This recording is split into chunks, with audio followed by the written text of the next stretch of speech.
Pascal. You are now rocking with that dude Pascal. We be going wild, Haitian in the building, so original. Got the haters catching feelings. Get your hands up to the ceiling and keep them held high, cause St. Louis isn't ready. Forget about it, goodbye. Hold up, we just saying hi. Five somebody, rise up. Weekdays, catch us live, somebody. Let's go. Good evening. Good morning and good afternoon, everybody. Welcome to the Pascal Show. Hope you guys all doing well out there. Hope this show finds you in great spirits because another day above the dirt is always a blessing. Let's not forget that. Man, what a Sunday. We got a lot to talk about. There's been a lot of things that have been popping off, a lot of things that we need to discuss, and then some. And there's some things that we talked about in a couple shorts throughout the day. And there's some updates on other things that we talked about yesterday. And we got some breaking news. This is so stupid. Do you realize how stupid this is? Because certain things have been confirmed. If you're reading the title up above or down below, wherever you're watching this show, the first part of the title is dumb. It's dumb. It's dumb. Just same dude.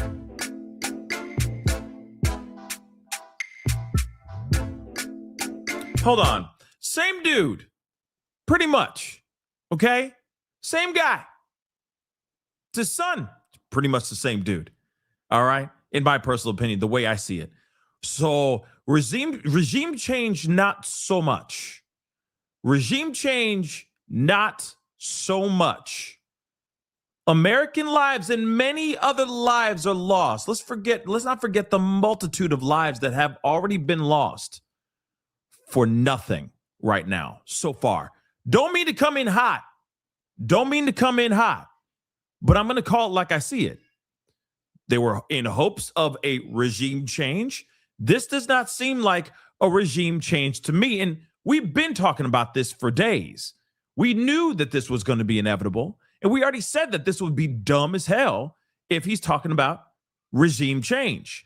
This is not a regime change, guys. This is a middle finger to America and Israel. But we're going to be talking about that all and then some tonight or this evening, tonight, whatever. Okay, it's a little early, but it is the evening. All right, we're going to be coming in hot today because I'm feeling some type of way about this. Because again, nothing's going to stop. Nothing's going to stop Iran from being Iran. It's official. We got so much to talk about. Oh, and a possible what? A draft? Say what again? A possible mother-loving draft? Mother-lover? What? Well, we got a lot to talk about. Okay, so do me a favor. Hit that like button down below. Crush it, do it, do. Hit that reaction button if you're watching on these other platforms. If you are watching on these other platforms, like Facebook, X/Twitter, Instagram, TikTok, Rumble, Twitch, Kick, I'm on them, all them mugs. So make sure you're hitting that follow. Follow, please, and thank you. Don't forget to subscribe right here on my YouTube channel. Okay, we are this close to 200,000 subscribers, guys. We're literally this close. So make sure you're subscribed. Hit that notification bell. Set it to all so you know whenever I go live, whenever I upload, because it is random. Let's be real, it is random. Okay? Oh, damn. Really? Nurse Janice? Oh, we're going to talk about that too. Diggity damn. So, hit that notification bell, set it to all so you know whenever I go live, whenever I upload, because honestly, it's breaking news, or whenever I can get in here. Okay? Your man's busy. We got things going on, baby. Okay? Hit that join button down below. Become a member. Check out my Patreon support. If you want to go support even further, check out that Patreon. Okay? Go check it out. All right? And of course, you can always check out PascalMerch.com as well. We got some really great merch over there. PascalMerch.com. Go check it out. It's fantastic. Go check out that website. Anyway, let's get into this conversation. Okay? We got to get straight into the breaking news that just popped off about an hour ago. People are now starting to catch wind of this information. And I'm telling you right now, this is just dumb. I'm sorry to say it like that, but I have to say it like that. We just did, like, America just went through the gauntlet. for something, but now it's just nothing. So breaking news. Okay, Mojtaba Khamenei, the son of the Ayatollah, has now officially been elected the Iranian supreme leader. And here's the other part too, because this to me is a middle finger to America and Israel. All right. They also are saying that Iran is now saying they're not seeking a ceasefire. There's no way on God's green earth they are looking to have a ceasefire. This is not good. Oh, yeah. And General Genobi, yeah, let's just get that super chat. Let's just knock that one out really quick. We are going to talk about that too. As of the reporting that I heard, yeah, oil has crushed through, broke through the $100 ceiling, and now it's sitting at, well, from the reporting I saw, was about $104, but maybe it's gone up since then. Damn, if it's gone up since $4 whole since a few hours ago when I saw the report of them breaking through $100 and saying it was sitting at 104, then damn. Okay, damn. I'm just gonna damn. Okay, so thank you so much. But I'm gonna keep that super chat up in the list because we are going to be circling back to that conversation here in just a little bit because there's so much going on. Okay, there is so much. They even are now saying, "Oh, I'm just gonna hold." Well, about the school that was bombed and over 175 people lost their lives. We're now hearing something different. We're now hearing some new updates about that. I'm not giving that all away right now. We're going to talk about that in this show as well. Like I said, there's lots to talk about. There's a lot to get into and a lot to have a conversation about. So get in here, get your libations, get your coffee, whatever time you're watching this show. Okay, as long as you're not operating heavy machinery, enjoy that libation or that smoke, whatever it is. Okay, and we're going to get straight into the nitty gritty. So let's get into this article. So Ali Khamenei's son, Mojtaba, Khamenei, has been elected as the new supreme leader of Iran just a week after his father was killed in these Israeli airstrikes. So he is 56 years old. He is the second oldest son of Ali Khamenei. Has strong links to the Iranian Revolutionary Guard troops, which is basically the same troops or corps that is out here blasting missiles and going nuck and futz out here in these streets. Saying that they will not do a ceasefire at all. All right. And he was chosen by Iran's assembly of experts under pressure from the Revolutionary Guards, according to Iranian opposition outlet Iran International. So Mojtaba is not a high-ranking cleric, has never held office, and does not have an official role in the regime. It comes after Iran launched a series of ballistic missiles and drones at UAE,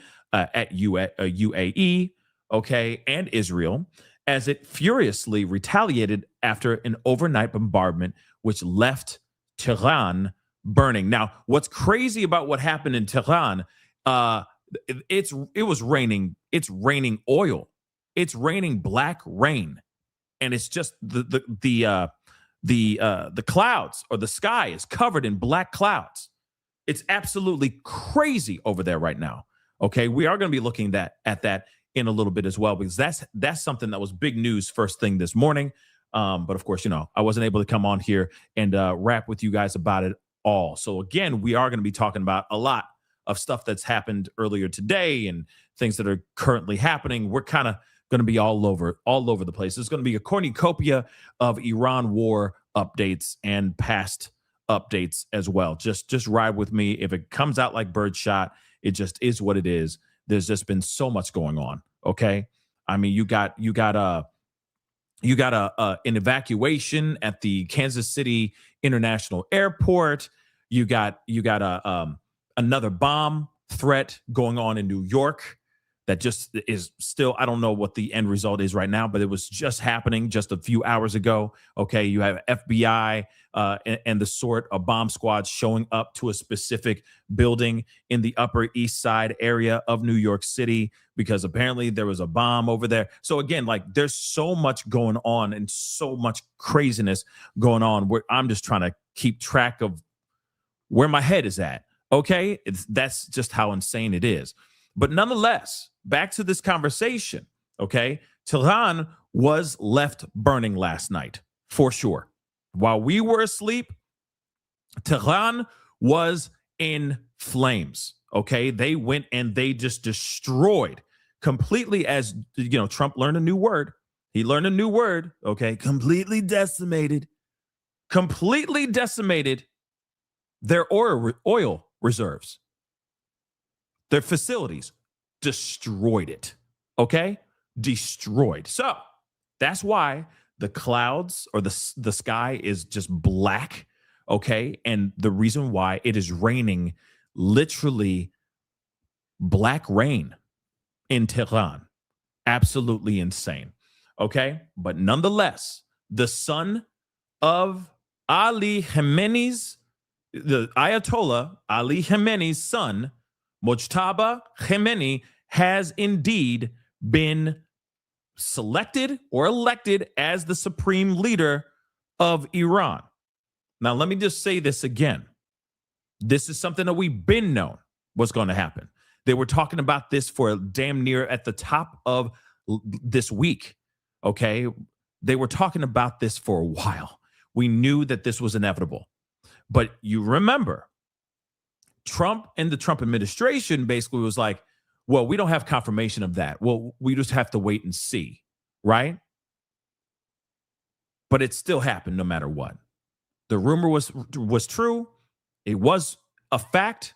They did elect Mojtaba Khamenei as now the new supreme leader of Iran, the son of Ali Khamenei.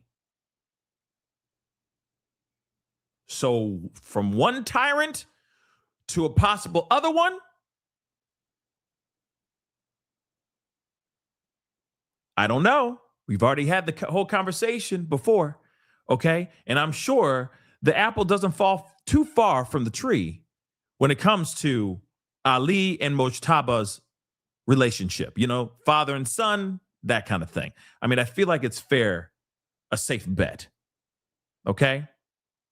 So explosives were heard over Tel Aviv with missile warnings in the UAE as Iran hit out following the Israeli attack on oil depots, which caused a river of fire to engulf its capital. At least 6 people were injured in Israel, including one seriously as a result of the barrage. The head of Iran's military office has also been killed in the latest wave of attacks the IDF has claimed on X. So now you have another leader, okay, a military big, you know, top ranked military leader killed in the recent wave of bombings that have recently happened. Remember, we don't have boots on the ground, not yet at least. We don't have boots on the ground. All we have right now is air. So we're flying in and sea, but we're flying in and we're dropping bombs. So a lot of this that's happening is dropping full on bombs on these places, on these areas, and these guys are getting caught in the wave of these missile attacks. Okay, it follows Trump's pledge to dial up the attacks, which we already knew. He said it was that they were going to rev it up this weekend, and they have. Okay, but nonetheless, this is still very insane stuff. But let's go over to CNN and see what they're saying here. Naming its new supreme leader, Mojtaba Khamenei. He's the son of the late supreme leader, Ayatollah Ali Khamenei. I want to bring in CNN's Jeremy Diamond, who is standing by in Tel Aviv as we get this breaking news. Jeremy, what are you hearing from your sources? Yeah, Jessica, this is just in from Iran's Assembly of Experts. This is the body of senior Iranian clerics responsible for electing the next supreme leader. And they have now chosen, just over a week after the assassination of the Ayatollah Ali Khamenei, they have chosen his son, Mojtaba Khamenei. Khamenei. Okay. Khamenei. But here's the thing. They're saying they just made that election. They just made that selection, which is not entirely true if everybody and their mama have been talking about how Mujtaba was going to take the job, right? Was going to take that position a while ago. As soon as his father passed away, they were already saying he was going to be named the next supreme leader. So very interesting, right? As his successor. He is a 56-year-old who is known for having close ties to the Iranian Revolutionary Guard Corps, and he will, in large part, his selection here will, in large part, be viewed as a continuation of his father's rule, and quite a hardline kind of stance for this Iranian body of experts to be choosing as the next supreme leader of Iran. The two other candidates who had been in the running to potentially be named as the next supreme leader were viewed as the more moderate candidates. And so clearly these senior Iranian clerics choosing to kind of continue the legacy of the Ayatollah and so clearly Khamenei, who ruled for decades senior in Iran by choosing another Khamenei, Mojtaba Khamenei. Interestingly, he was also apparently among the individuals who were targeted in those opening Israeli strikes last Saturday, which saw the killing of the former supreme leader, as well as dozens of other senior Iranian officials.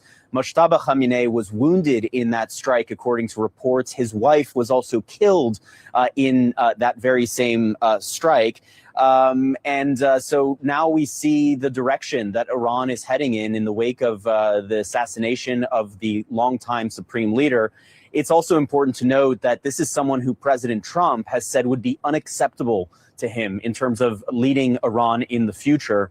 Oh, so everything is just coming up roses. Everything's fine.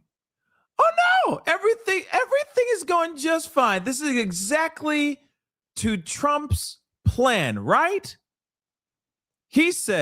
Trump said, first off, let's talk about the timeline for just a hot minute. He goes on to his, in his Mar-a-Lago in between strokes, okay? And I don't mean like, stroke. I mean like strokes, like golf. In between strokes, not the greatest, because it could be it could be strokes, get it? But in between strokes, he does this Mar-a-Lago look like crappy editing, look like he did it all by AI, and says, hey, this is an opportunity for Iran to have a complete regime change. You're lucky. We just gave you a window to take your country back. You're welcome, Iran. Go get him, right? And then they said, oh, we're going to go, and this is several days ago. Iran says, no, we're going to elect him, Mojtaba Khamenei. Okay, we're gonna go with Mojtaba.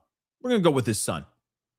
So then Trump comes out with his tweet, basically saying, "Oh hell no, no. You have to pick somebody that we're cool with. No, not him. We're gonna pick somebody that no. You got it twisted.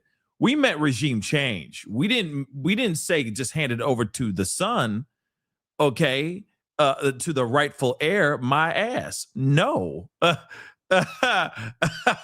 You guys, ain't this crazy? They think they could just put the son in there and everything will be fine. This is hilarious. Oh no, we make the choice. Yeah. And if you don't want to do that, then we will rain upon you with such fury, epic fury, that you won't even know your ass from your elbow. How about that, right? We will blow your whole country to kingdom come, right? And then newsflash, breaking news, Mojtaba Khamenei is still elected as supreme leader. So this plan is going really great. This plan is perfect. Oh yeah. Oh yeah, this is going just fantastically well. This is going extremely according to plan. Or wait, or is it? Think about it. Think about it. Maybe that's what Trump wants. Maybe he wants this to be so crazy. Maybe he wants a third world war. You never know. But at least when he's saying, oh, don't you dare. Don't you touch that red button. Timmy. And they still hit the red button. They were like, we choose him. Flipping the bird. Flipping the mother-loving bird. This is not, I'm assuming, this is not what Trump wants. Yeah. Yeah. The president had said in an interview with Axios a few days ago that Mojtaba Khamenei was a, quote, lightweight, and that choosing him was unacceptable, that this would be viewed as something that would kind of continue the direction of Iran. President Trump, of course, has said that he would like to have a say in the future direction of Iran, kind of likening this to the same scenario that just happened in Venezuela. But we are watching as this, very heavily ingrained system in Iran that has ruled the country for decades is remaining in power and electing another Khamenei as its next leader. You know what's crazy to me is that you got Trump, who literally has FOMO. He has FOMO. He has fear of missing out. He doesn't want to miss out on the selection, on the whole election and the choosing of this supreme leader. He's like, damn, I wanted to see the whole thing. I wanted to see how it all went down. And I wanted to see how, I wanted to make, throw in a few candidates myself. But he missed out on that whole thing. They already had the meeting. Meeting already been done. Like, they now have made it official. But we already been known that he was going to be named supreme leader days ago, y'all. Days ago. But Trump and the Trump administration try to act brand new about it. That's why they're like, oh, wait. Oh, hold up. No, we are going to pick. We need complete unconditional surrender, right? Feels like a song or something. You know what I mean? Unconditional surrender feels like a title to a song, like an old 90s pop ballad or something like that. But nonetheless, he wanted full control. But Iran is saying hell to the no, and they're going with Khamenei, right? They're going with him. They're not going to let up, y'all.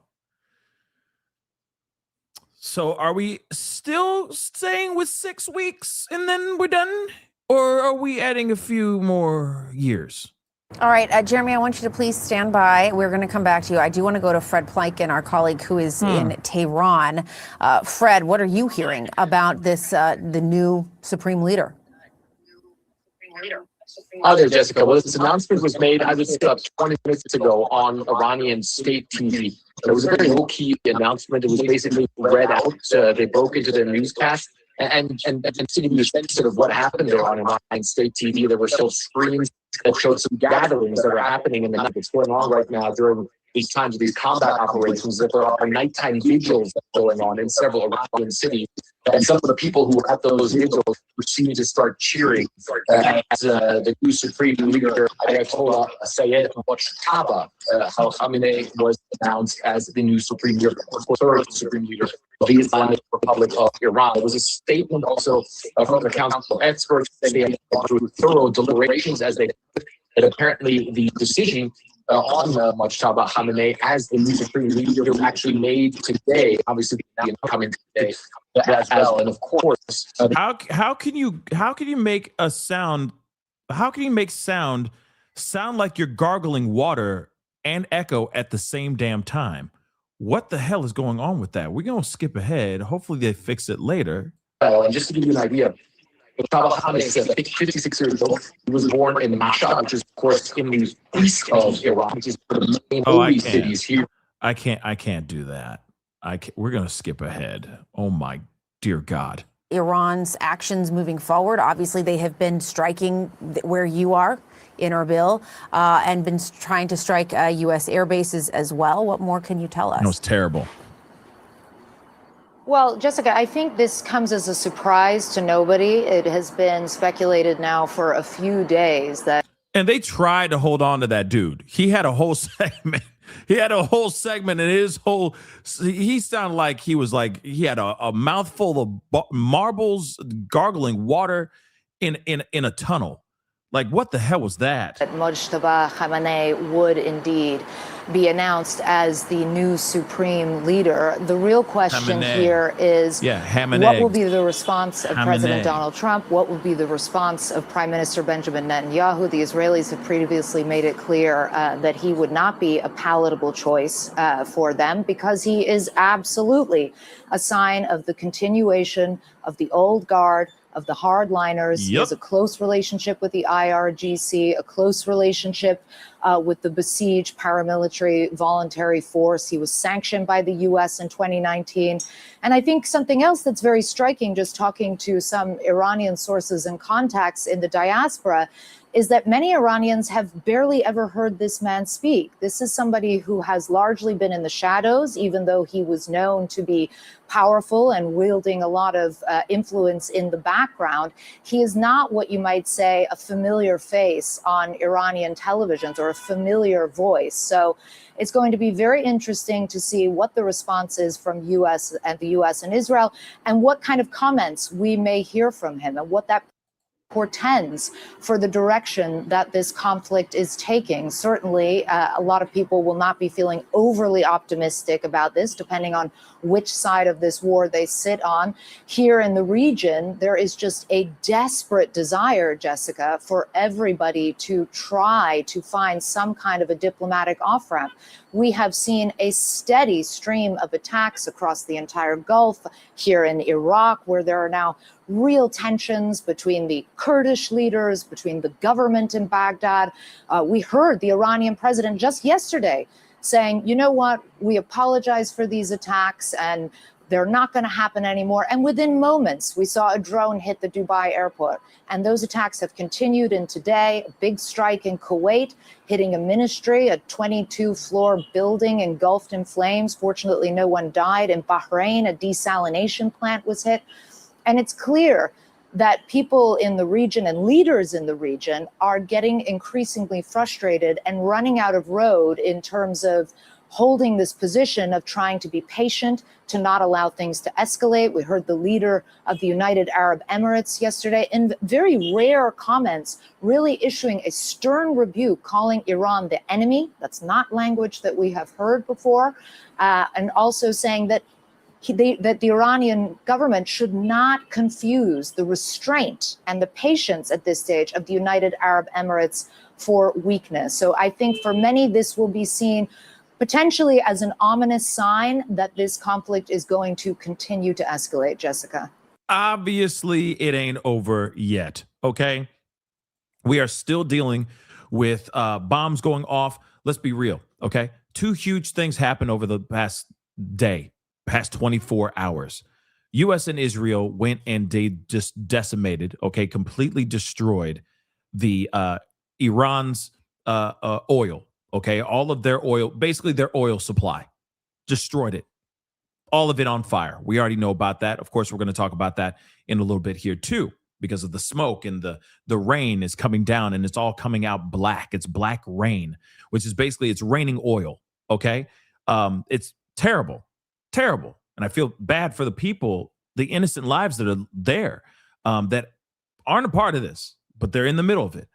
But then America also destroyed their water sanitation, I forgot the word. I forgot what the word is, but you know what I mean. Their ability to have clean water, which there are multiple villages that are connected Desalination, is that how you pronounce it? Desalination, right? They went and they destroyed their plant to be able to get clean water. Okay, destroyed it. So you got innocent lives that aren't going to be able to get clean water right now. So you got the oil completely destroyed, burnt to a crisp. Then you got water, clean water supply destroyed. Okay? That's not a good thing. At the end of the day, that's hurting the Iranian people. Not the military, not the supreme leader, not the elected officials, right? The high-ranking military that are involved in all of this, that are trying to send out missiles towards Israel and all these other countries of the like.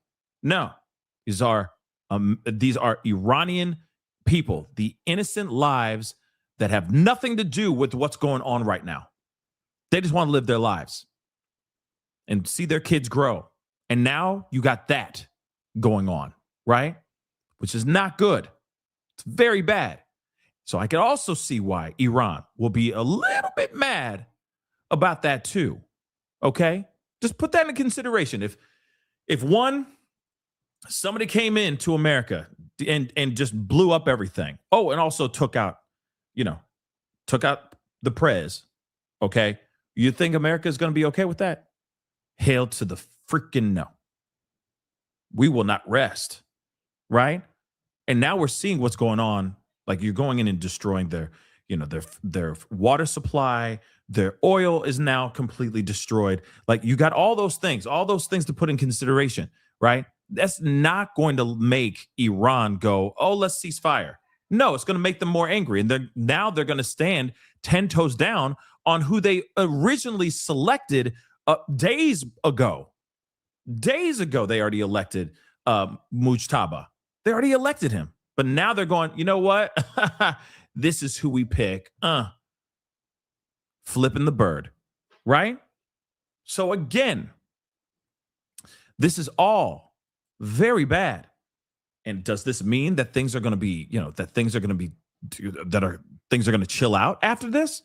No, it's only going to get worse, which also means we will most likely, by the top of this coming week, by the top of this week or within this week, okay, there will be a mobilization of boots on the ground, troops being sent out there, not large quantities of troops, but there will be troops sent out there very soon if they're not already deployed already and they're already en route to Iran. Just saying.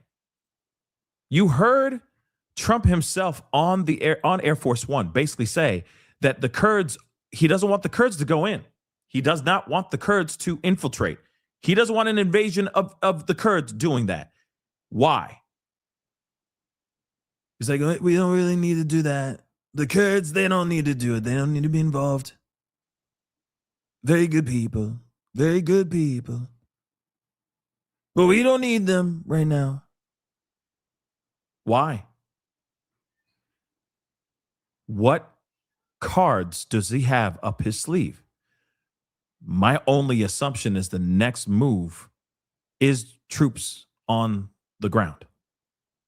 Small at first, until this escalates into something even more. Because it's escalating. And it's not letting up anytime soon. Yeah, and Iran had hoped that in striking some of those goal states that perhaps they would then turn around and put pressure on the U.S. and Israel. As you note, that has not happened just yet. Clarissa, I think a lot of people, too, we hear regime change a lot. We have heard that certainly from Benjamin Netanyahu. He's been quite clear about that being an objective for the Israelis. The U.S. and President Trump have talked about it, but not made it a clear objective when they listed out from the Pentagon. What might this mean, naming Mojtaba Khamenei as the new supreme leader? What might that mean in that conversation? Well, let's think about what President Trump has said. In the beginning, he talked about Iranian people take to the streets, take your country back. Then he seemed to row that back a little bit and say, no, we're focused on 3 strategic objectives, the nuclear sites, the missiles, Iran's Navy. Then he talked again about people taking to the streets and taking their country back. And then he has talked a few times about the success in his eyes of the Venezuela model and Delcy Rodriguez and how well that has worked out.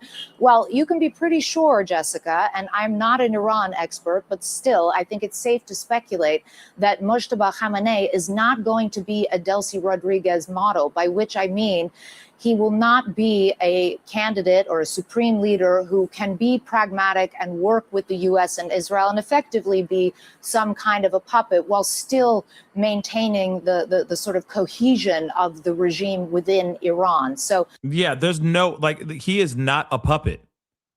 Because that's basically what America and America's allies want.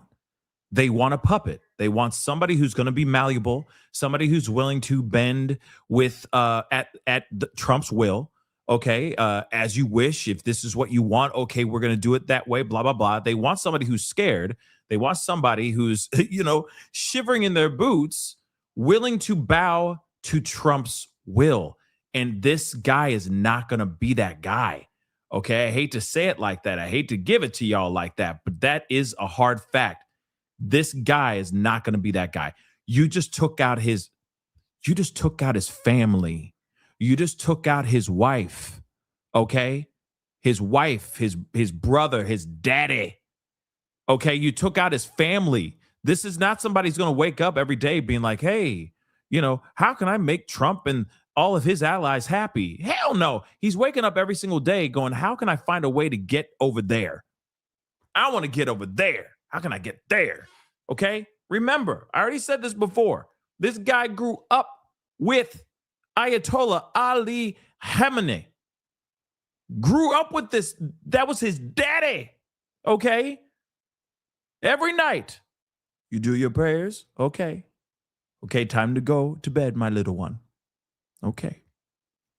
Death to America. I love you. Click. You know what I mean? This is what he was growing up with all of his life. So you really think he's waking up every day now going, "Ooh, I need to make Trump. I need to make America happy. I need them to be on my side." Hell to the no. He's sitting there going, "You know what? We're gonna squeeze them off. F them. F all these mother lovers." That's exactly what's gonna happen. We're gonna squeeze them all off. The Strait of Hormuz, that's ours. That's our turf. Ain't nobody going through that spot unless they're allies. If they're not allies, F them. We squeezing them off, baby. And that's exactly what's happening right now. Because if you really think about it, oil has gone up tremendously. Now, according to the New York Times, okay, as of the reporting of this, which was about an hour ago, over an hour ago, they said this, okay? Oil prices surged more than 10% as markets opened this evening with international prices crossing $100 a barrel, man. $100 a barrel in the first time in almost 4 whole years. The last time the money crossed, the barrels crossed $100 was back in 2022. I remember that, don't you? We were all going, Biden sucks. Man, this sucks. Look at all the gas prices. This stuff's absolutely insane. The cost of living is out of control. Man, eggs are even expensive. What the hell's going on? Remember all that crap? Yeah, we about to go back to that crap all over again, guys. All over again. So oil, according to this one now, we just heard from, and I appreciate Janobi giving me that knowledge, baby. Appreciate you, baby. But now they're saying that oil is now trading around $104 a barrel. Now, if it's gone up a whole $4 since within an hour, then diggity damn, hamburglar, God bless America, and pass the Grey Poupon, please, because that is some crazy stuff. All right, but $104. They're already projecting that if this war continues going the way it is going, that a barrel of oil could touch $150. We actually could go beyond $150 here very, very soon. This has only been a few days and we're already past $100. So imagine what's going to happen by the end of this week. Okay, this coming week. How fast and how expensive it's going to be. Okay, now here's the thing. We haven't truly seen a wave of like a whole wave of prices coming, right? We haven't been hit yet, but it's coming. We're about to get hit. Gas prices are definitely going to surge. They already have in some places, not in all places, but some people have been hit. They're like, damn, I just noticed that it went up a whole 10 cents. Wait for it to go up a whole dollar. Wait for it to go up a whole mother-loving dollar. Wait for it to possibly go up a whole $2 maybe. You got to remember, the Strait of Hormuz is extremely important. I think we all know this by now.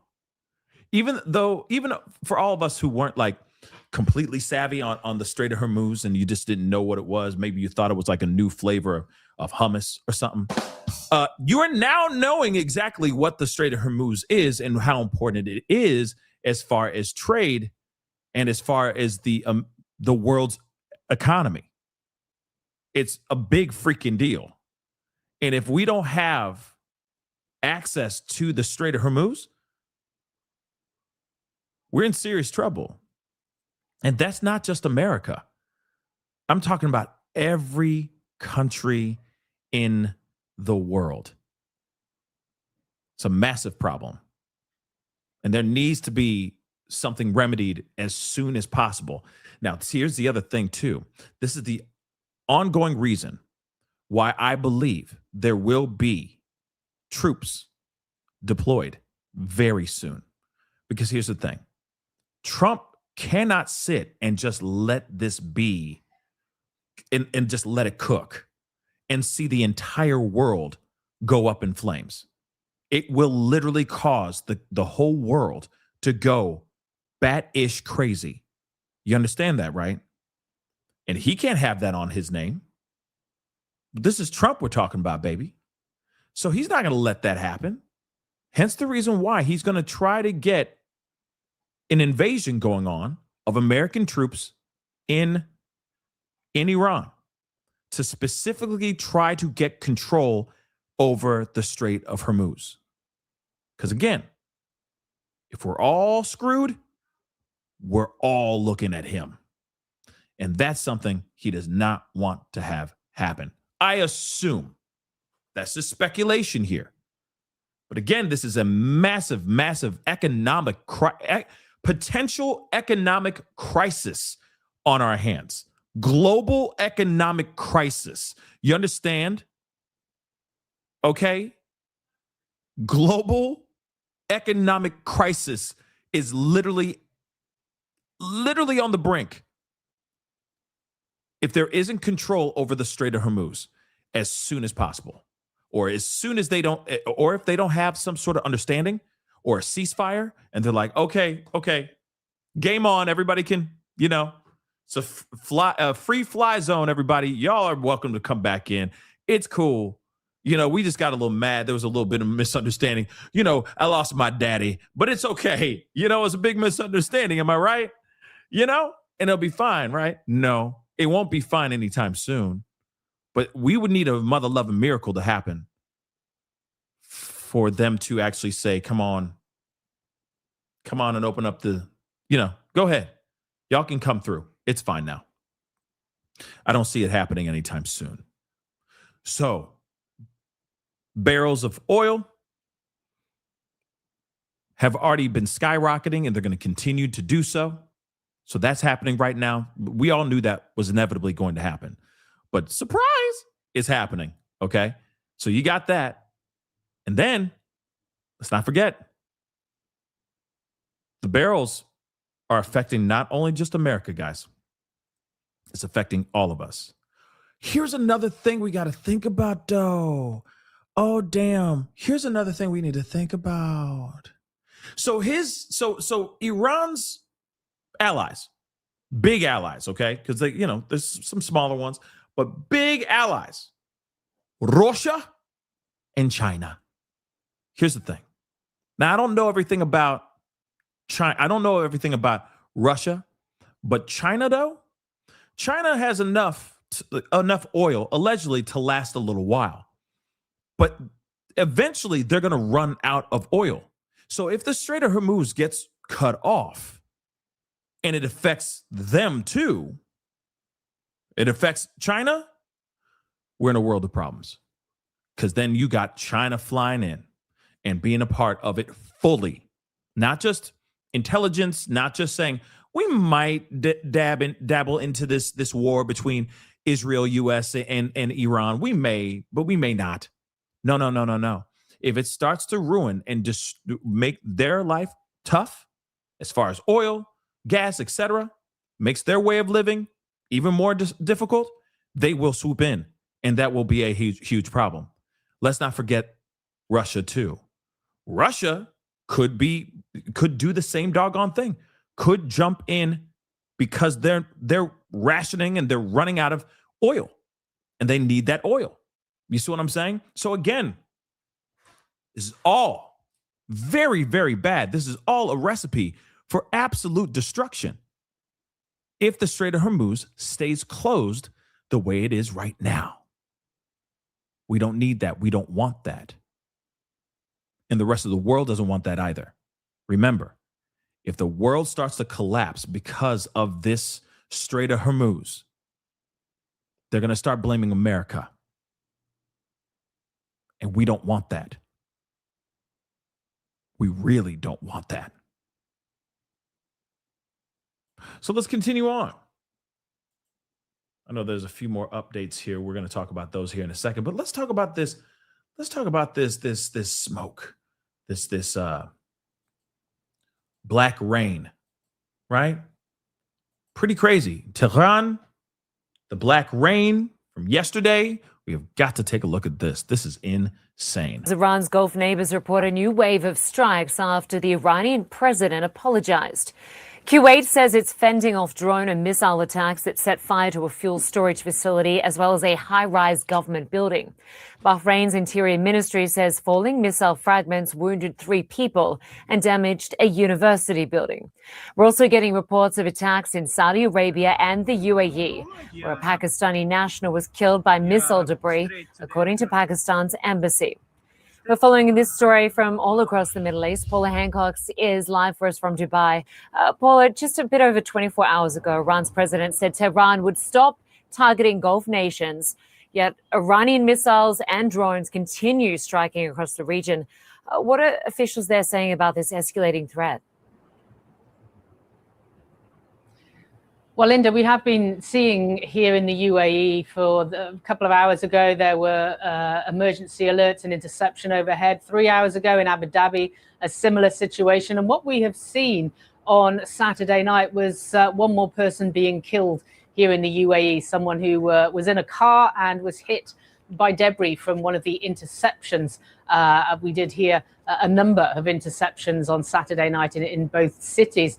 So certainly what we are seeing on the ground since that statement by the Iranian president does not mirror what he said at all. And now it could suggest that the president does not have control over those people who are firing the missiles and the drones, that the president does not speak for the IRGC. This is something we know to be a fact. He did say that was a decision from the 3-member leadership council.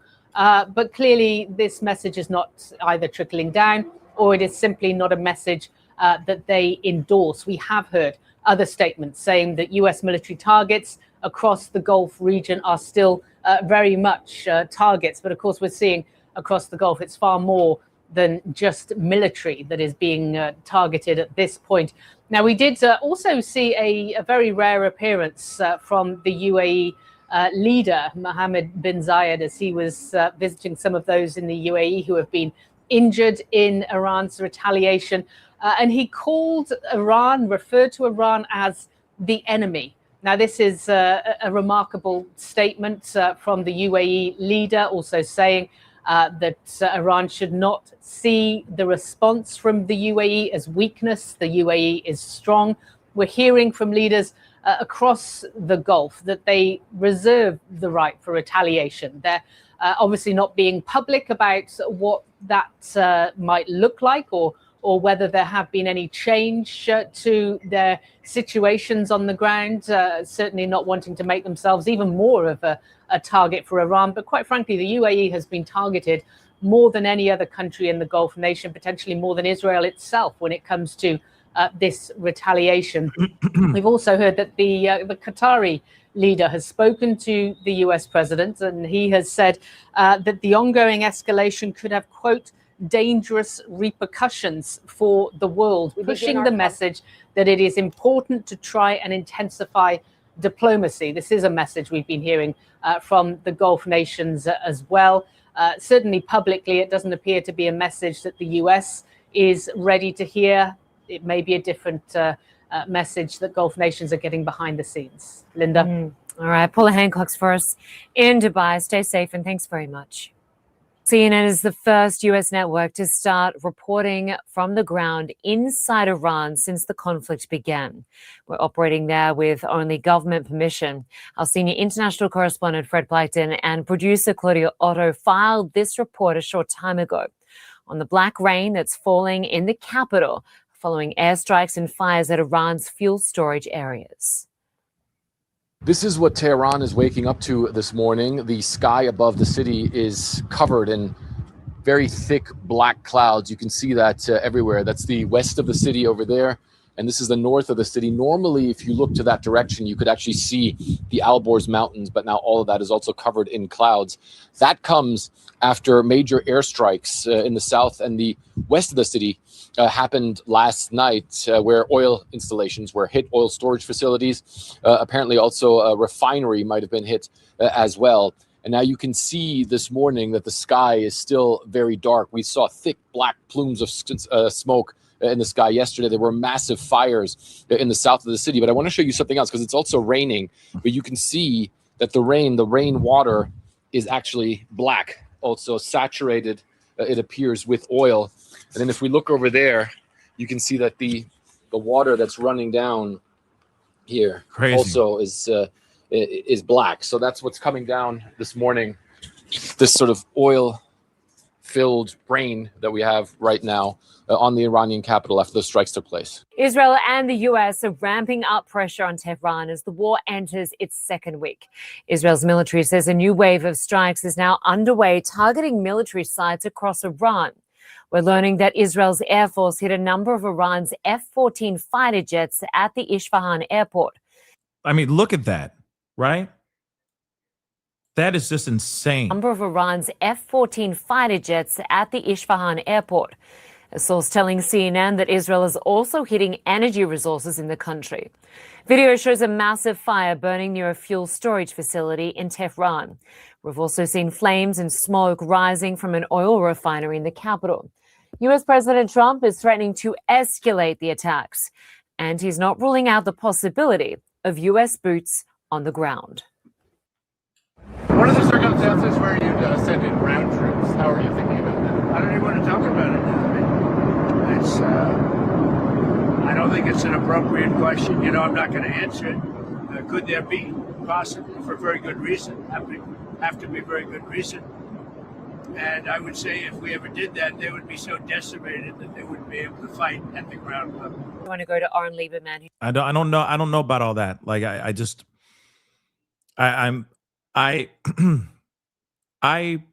am, you know, obviously I'm very worried about the outcome of all this. You know, I obviously am not a fan of war. Okay.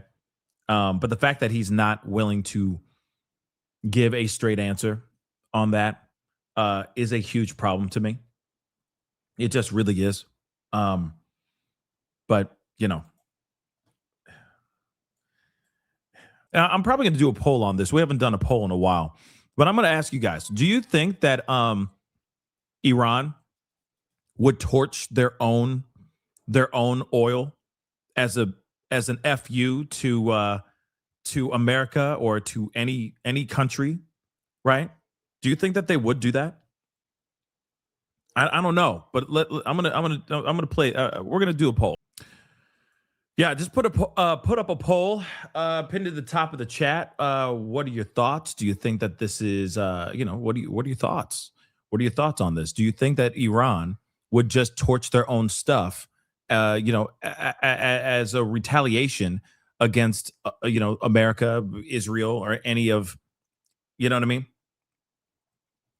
The poll question is confusing. Well, I'll take a look at it and see if I can fix it in just a little bit. Just give me a second, guys. I might have to, redo the whole thing. Okay.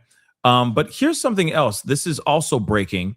I also think that this is very important to know as well. Remember, they were saying there was a lot of conversations saying my poll question is very clear. Okay. I mean, I feel like it's clear. Do you think Iran would destroy the oil in retaliation to? I feel like it's very clear to me too. Yeah, but maybe it's not. Yeah, I mean, I feel like that's pretty straightforward. Like, would they do that out of retaliation? You know what I mean? Oh, well, I meant their oil. Crap. All right. Let me do this again. Let me fix this. Give me a second. But real quick, I'm gonna take this down. I'm gonna end the poll or delete it. Okay. We're starting again. Okay.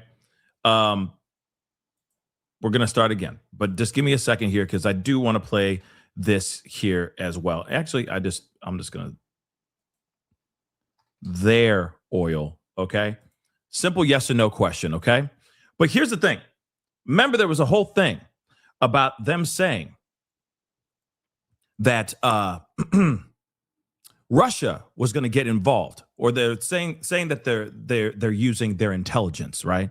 Russia's helping them using their intelligence to track down aircraft and also warships as well. Okay, helping Iran do all of that. All right, let me just make that abundantly clear. There was a whole thing of saying, "Oh, that's not true. It's not true. It's fake. It's blah blah blah. That's a rumor. Blah blah blah." Well, now we have breaking news that just happened about 2 hours ago.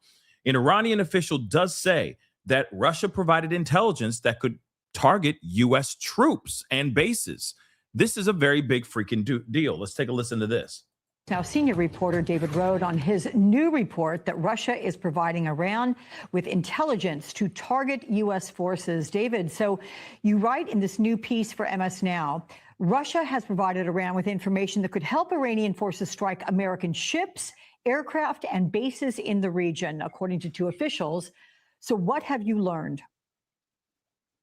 So two U.S. officials confirmed that Russia is sharing this information with Iran. They say the Russians aren't telling them what to do with it, but it is information that would allow Iranian forces to target U.S. airplanes, U.S. ships, and U.S. bases across the region. Other news organizations had reported first, but these two sources confirmed it to me. And it really alarms them because it's a threat to the lives of American service members. So let's take a listen to what Iran's foreign minister had to say about all this earlier today. Here it is. Is Russia helping you locate U.S. forces? I just want to be very clear here. Well, I don't have exact military information. As far as I know, we have a very good partnership with Russia. So they are helping you. They are providing intelligence. Well, they are helping us in many different directions. How has President Trump reacted to these reports, David? Is there any indication that anybody in the administration is reaching out to Vladimir Putin or those in his administration to say what is going on? There isn't, and it was startling. On Friday, a Fox News reporter asked President Trump about these reports of the Russians helping the Iranians, and this is the president's response. He was sort of surprised that the reporter asked him the question. It was a Fox News reporter. He said, "I like you, I respect you," and he said, That's an easy problem compared to what we're doing here today. The president was at a meeting about reforming college sports. So he suggested that dealing with this problem of Russia sharing sensitive information that threatens American troops is easier than reforming college sports. And then he said to the reporter, what a stupid question that is to be asking at this time. So it was a pretty stunning response by the president, and Democrats have long accused President Trump of going easy on Russia and Russian President Vladimir Putin. Are we aware that the president or anybody at the White House has heard the foreign minister of Iran's response when he said they are helping us in many different directions? It's not clear to me. I don't think they have commented yet on the comments this morning by the foreign minister, but it's just extraordinary that a major foreign power is openly sharing this kind of information that endangers U.S. troops with Iran. Yeah, that's insane. That's insane that they would say that. Okay. Like, and to share that information. Here's the only theory I can think of. They're saying that because they know that Trump and Putin are cool with each other. They're friendly. And maybe they're trying to say that to get Trump upset. You know, trying to, shake the tree a little bit and see how he reacts to it. I would not put past even Trump as well. Pettiness. You see what I'm saying? Oh, yeah. His best buddy, Putin, Vladdy, he's helping us out. He's not helping him. He's helping us. So how about that? You know what I mean? How you like them apples? So again, maybe he's just saying that to, ruffle some of Trump's feathers. Maybe that's what it is. Another middle finger to Trump. Oh, you think you slick? Oh, you think you fancy? Well, we got Russia over here helping us out, taking your battleships out, tracking your troops and bases and all of that. Maybe that's what it is. Maybe that's not it at all. Maybe they're just being candid and being honest about who's working with them and help them out as well. It could be both. Could be neither. But it is interesting that he's giving out that information so freely. It's rather extraordinary as well that we're not having this administration acknowledge it and say, we're working to combat this or to get them to stop. You've got to wonder about a ripple effect for military personnel in the region who have to wonder who's got our back. Yes, Caroline Levitt was asked about this on Friday as well. She says it didn't really matter that this information was being shared because U.S. forces are decimating Iranian forces. And Secretary of Defense Pete Hegseth was asked about it as well. And he said it would be, the president knows about anything that's happening that would threaten U.S. troops, and the president will address it. But he also downplayed the importance of the Russians giving this information to Iran. That has been the position. We'll see how long it lasts. Thank you, David Rode, for joining us. Yeah, very interesting that they're like, yeah, Russia now is helping. Russia now is involved. They're giving us intelligence, et cetera, blah, blah, blah. Very, very, very, very interesting kind of turn of events here. And again, the fact that you got Russia and of course, China's already, eyeballing everything. You never know. I mean, what if we have boots on the ground as soon as we get an invasion of, troops sent into Iran? Who's to say that China and Russia come running in with their troops as well? You know what I mean? So this is going to be a very, very, very interesting situation here for sure. But let's continue on. We got a bunch of things to look at. Yeah, this is interesting. Hold on. A couple different things. One second. Okay, yes.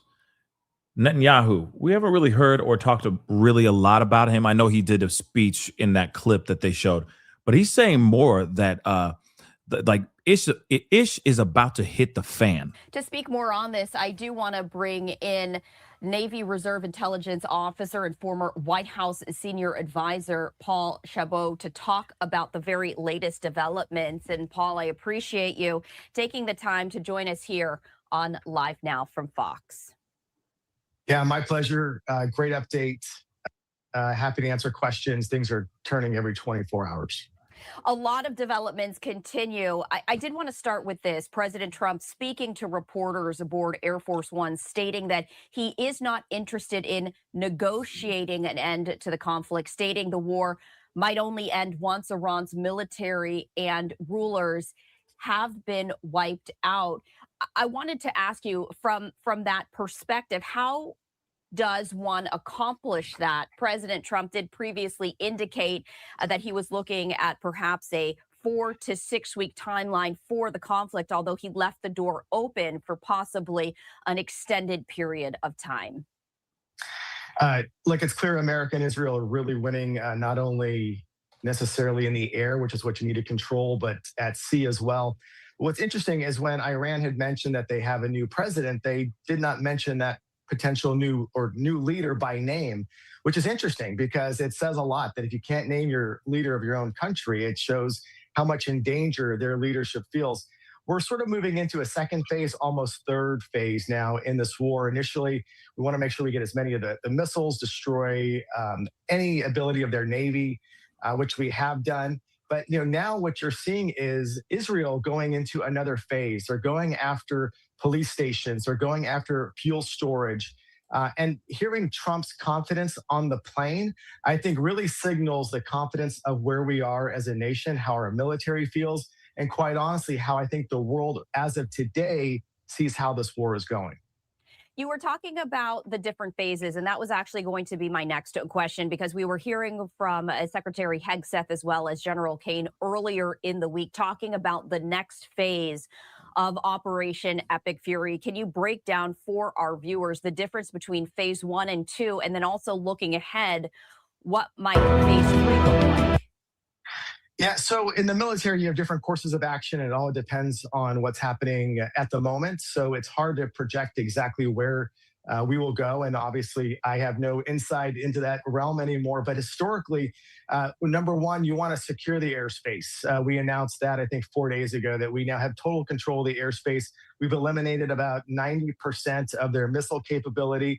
The concern now going forward is what Iran has a lot of and is able still to develop, which are drones. Those suicide drones are extremely effective, but we also want to help look at local populations, the people that want to stand up against their regime, but who then would target those civilians in Iran. And a lot of that entity would be the police force, which is sort of interesting. When you look at how Iran as a nation was recreated after 1979, it developed itself to be a very resilient nation. Unlike when you think about taking on World War II and Hitler and cutting off the head of the snake, that's not necessarily the same here when we talk about Iran. They have various tiers. And so we're also looking at a worldwide ideology. I will say, look, this looks now like it's going great, but the big concerns right now, the Strait of Hormuz, the economic impact, suicide impacts, terrorists around the globe, I anticipate those things are going to tick up absolutely in the weeks ahead. You know, you were talking about drones that Iran has, and I did want to ask you about that in terms of how much of a weapons supply Iran has right now, and the different, defensive and offensive mechanisms that they currently have in place. How long might this last for them? Well, they really don't have much defensive left. When you control the airspace, that is so critical. Obviously, we're not putting boots on the ground, but that would have been another phase in a more sort of historical war. But the drones are cheap. And you've got to think about this also on a global perspective. Right now, you still have Russia and Ukraine fighting, but Russia was getting a lot of their drone technology from Iran. So right now, Russia's not getting that same pipeline to be able to attack Ukraine. So that is a victory on that side. But we're also now going after the places that can manufacture. So, for example, we're going to go after the oil, the fuel depots as much as we can, manufacturing sites. However, the difficulty with drones is that these are so cheap to make maybe $20,000, $30,000, and many of them are one-way drones, suicide drones, and a lot of the attacks we see right now happening in Kuwait earlier this morning, they're hitting fuel supplies. And so it is very difficult to get our arms around all of these smaller tactical type drones, especially the ones that are going out in masses. So when we take a look at this and we see the strategies for Iran and the retaliation that they're focusing on, how does that change the U.S. military strategy, if at all? Yeah, I don't think it does at this point. And I also will say Israel's in the driver's seat. Historically, what we have to remember is Mossad, the equivalent in many ways, when we look at it, to the CIA on the intel that they've been collecting on Iran. And they've been doing it for decades. When you think back, after the October 7th attack and the months that led afterwards, and the successful operations that Mossad had in Iran and other parts of the globe going after those that killed Israeli civilians, that we're in a phase now where it's not just the United States, where we are really safe for the large part here at home, but Israel's looking at this from a completely different perspective. They do not want to see Iran continue in the same fashion because they look at it as still almost their next door neighbor that has the ability to strike them in the future. So they want to eliminate every single possibility and option on the table to bring Iran absolutely to their knees. And that's why it's so important that President Trump signaled an unconditional surrender. You know, you were talking about Israel. The initial strike was the United States and Israel working in tandem with Operation Epic Fury and Operation Roaring Lion. When it comes to taking a look at the next phases, we were hearing Israeli Prime Minister Netanyahu stating that there will be many surprises yet to come in this conflict. The continuing communication and the continuing tandem operations, how does that work? Are they still working in tandem, or are these now more separate operations between the two countries? No, we're absolutely working together. These operations were planned together. They're going to continue to coordinate together. But there's also deconfliction, which when you have so many military assets in the air, in the water, from two nations, we are absolutely sharing information back and forth to worry about deconfliction of our own forces accidentally shooting down each other, which, as we know, has already happened in one of the Gulf states with one of our American jets. So the deconfliction is happening because we're sharing intel, we're sharing information. And quite honestly, when you think about the military perspective, when we plan for wars, we think about what are called the 5 Eyes of how we share information with our allies.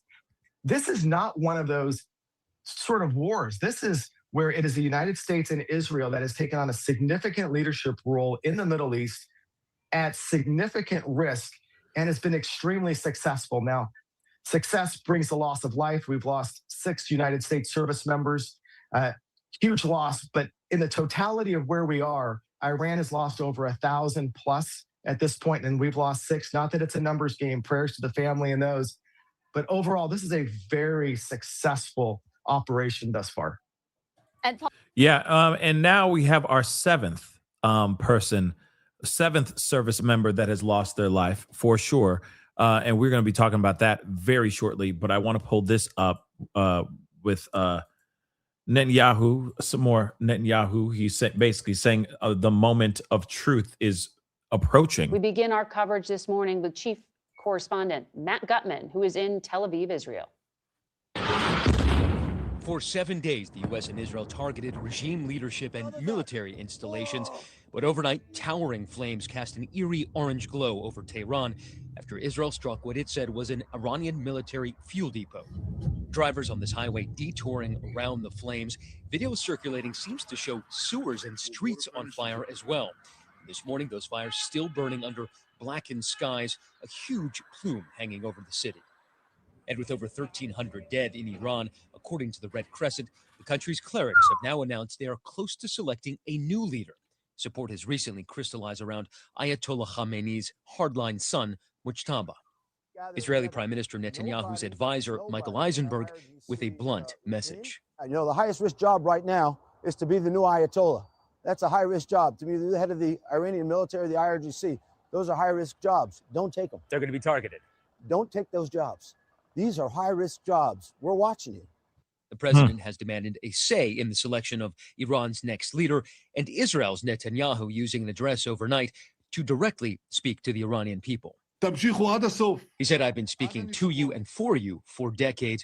The moment of truth is approaching, for we do not seek to divide Iran, we seek to liberate Iran and live with it in peace." In Lebanon, Iran's main proxy in the region, Hezbollah, has stepped up rocket and drone fire at Israel. Overnight, most of that intercepted. But not all of it. In response, Israel has ordered some 300,000 residents of Hezbollah's stronghold in Beirut to flee, taking out building after building. Crazy. Margaret, a short time ago, a bomblet from one of those cluster munitions landed in that building behind me. You can see it flung a car up in the air. They are now in the process of moving it. Israeli authorities telling me that Iran is now relying more heavily on those cluster munitions, which spread out those bomblets high up in the atmosphere, and they're finding those much more difficult to stop. Yikes. Yikes. Yikes. It's only getting crazier, guys. It's only getting more and more crazy. Let me grab this here. 7th service member loses their life. We have got to take a look at this. So, a 7th U.S. service member has died from injuries sustained during Iran's initial wave of attacks across the Middle East, the Pentagon said today. Here's the latest. So, 7th U.S. soldier dies. What we know. The service member died Saturday from injuries sustained during a March 1st Iranian attack on U.S. troops in the Kingdom of Saudi Arabia. According to the Associated Press, the service member was an Army soldier. So what we don't know, the Pentagon has not released the soldier's name yet, which I'm sure they're trying to notify family and all that before they release the name. And of course, CENTCOM did put out something basically saying last night a U.S. service member passed away from injuries received during the Iran's regime's initial attacks across the Middle East. The service member, hold on, let me just pull this up. The service member was seriously wounded at the scene of an attack on U.S. troops in the Kingdom of Saudi Arabia on March 1st. This is the 7th service member killed in action during Operation Epic Fury. Major combat operations continue. The identity of the fallen warrior will be withheld until 24 hours after next of kin notification. So, of course, prayers for the families made this service member rest in peace. They sacrificed their life for this, right?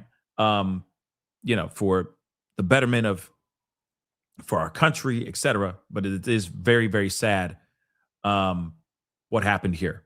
And of course, was this particular soldier's life necessarily needed to be spared or, taken? I don't know. When it comes to this kind of thing, this is very, very sad. Now, apparently, this happened. They were injured on the 1st of March. Now, last I checked, today is the 8th. So a whole week, this person has been fighting for their life, right? Fighting for their life in a hospital somewhere. And now they have lost their life. There's obviously conversation and rumor about other places, other hospitals receiving a wave of injured soldiers. But they're not talking about that. You see that, like the administration isn't having that conversation. They're not talking about those things with us. They're not disclosing much information, which is really, really frustrating and extremely jacked up. But we are going to continue. Hold on one second. Need to check something here really quick. Okay. Okay. Dang. Apparently a woman was arrested opening fire at Rihanna's home in the Beverly Hills. Don't you dare touch Riri. You better protect Riri at all costs. What the hell? What the hell? But apparently no one got injured, but somebody got arrested firing 10 shots in her home. What in the F is going on? Random left turn. Sorry, guys, but I just saw that information, so I wanted to share it with y'all. And yeah, I want to talk about this hospital stuff. So let's talk about this for a hot minute. Anybody else hearing about the Landstuhl hospital in Germany that's had to shut down because they're bringing too many soldiers over that are injured and or KIA'd in action? Had to shut it down. What are we telling our people over here that we have 6 American soldiers that have been killed? They're lying. You need to tune out Western media from CNN, MSNBC, Fox News, all of it. Newspapers, New York Times, New York Post. You're going to get lied to. They're going to lie to you because they want to sell this war to the dupes in this country. They need to. They need the approval.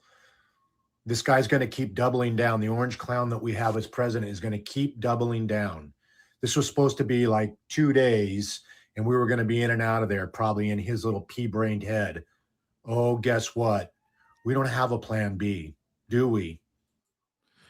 It's kind of what I was saying too, right? You know, in the very beginning, he's like, oh, we're going to be in and out. It's going to be, you know, it's no big deal because we're dope. We're incredible. We're the best there ever is. We're the best military. You know, we have the best military that any country could ever ask for and all that. And I agree. I do believe that. I do think that we are the best and we are not to be messed with. I agree with that 110%, but still, are we really going to believe that we could just fly in, be there for 2 days and kick rocks and it's just going to be a 2-day war? I'm sorry. I just don't see it like that. With all due respect, I just don't see it like that. Okay. And now he's obviously, at first he was like, oh, we'll only be in there for 2 weeks. Then it turned into a month. Then it turned into 5-6 weeks. You know what I mean? And, you know, I just feel like we're going to be here for a good minute. Here, guys. But here's something that I do want to share with y'all, because this is also very, very important. A reminder, just really quick, a quick reminder, first and foremost, do not forget to hit that like button down below, please, and thank you, okay? Can we get it to 1K? I mean, I see a bunch of y'all in here. You know what I'm saying? Hit that like button, please. Let's get it to 1K, just real quick. You know what I mean? It helps the show. It helps the show grow and all that. You guys are watching. I'm giving you guys information, which, of course, is hopefully you appreciate the information. And I don't know what's going on with my dog, but my dog's tripping for some weird reason. I don't know why. So, you know, probably one of the other dogs is out and they're not able to get out. So they're tripping about something, but everything's fine over here. Okay. But of course, don't forget to hit that subscribe button, please. And thank you. Subscribe. Okay. Please. And thank you. Okay. Subscribe. We're so freaking close, man. We're so close. The 200,000 subscribers. Do you understand that? Okay. 200,000 subscribers. Come on. We're almost there. If all y'all just subscribed, if you hadn't subscribed yet, you know what I'm saying? And y'all just subscribed right now, we would be at 200,000 or we'd get very, very close. How about that? Okay. For those of y'all who haven't done it, you're like, maybe I will, maybe I won't. Well, just do it anyway. Okay. Just do it anyway. You will be satisfied with the show. Okay. So please subscribe. All right. We're almost there, man. But anyway, here's something I wanted to share with you guys. Remember yesterday, I talked to you guys about this. We showed a video where Trump, in fact, maybe I should pull up the video too. We should see this. Just a little trip down memory lane, just one more again, so we could just have that conversation. Because here's the thing, okay? At the very top of this attack, all right? At the very top of this attack, Trump said,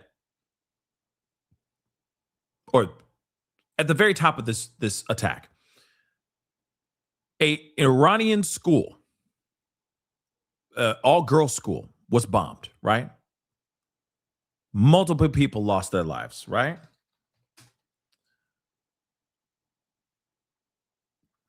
Hold on.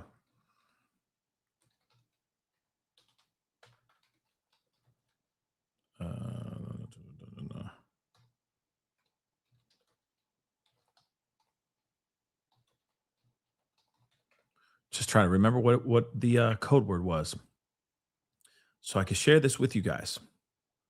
If I can find it, that is. I hate it because, we see so much stuff and then it disappears over time.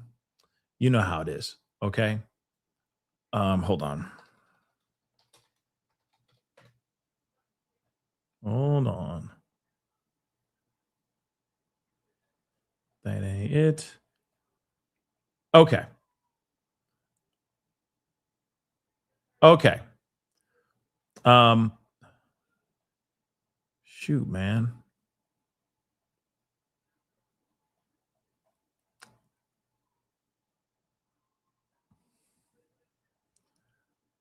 I wanted to pull this up so you guys can see it, just for like reference, a cross-reference type thing. In fact, hold on. I could do something. Hold on. I need to pull this up because I have it as well.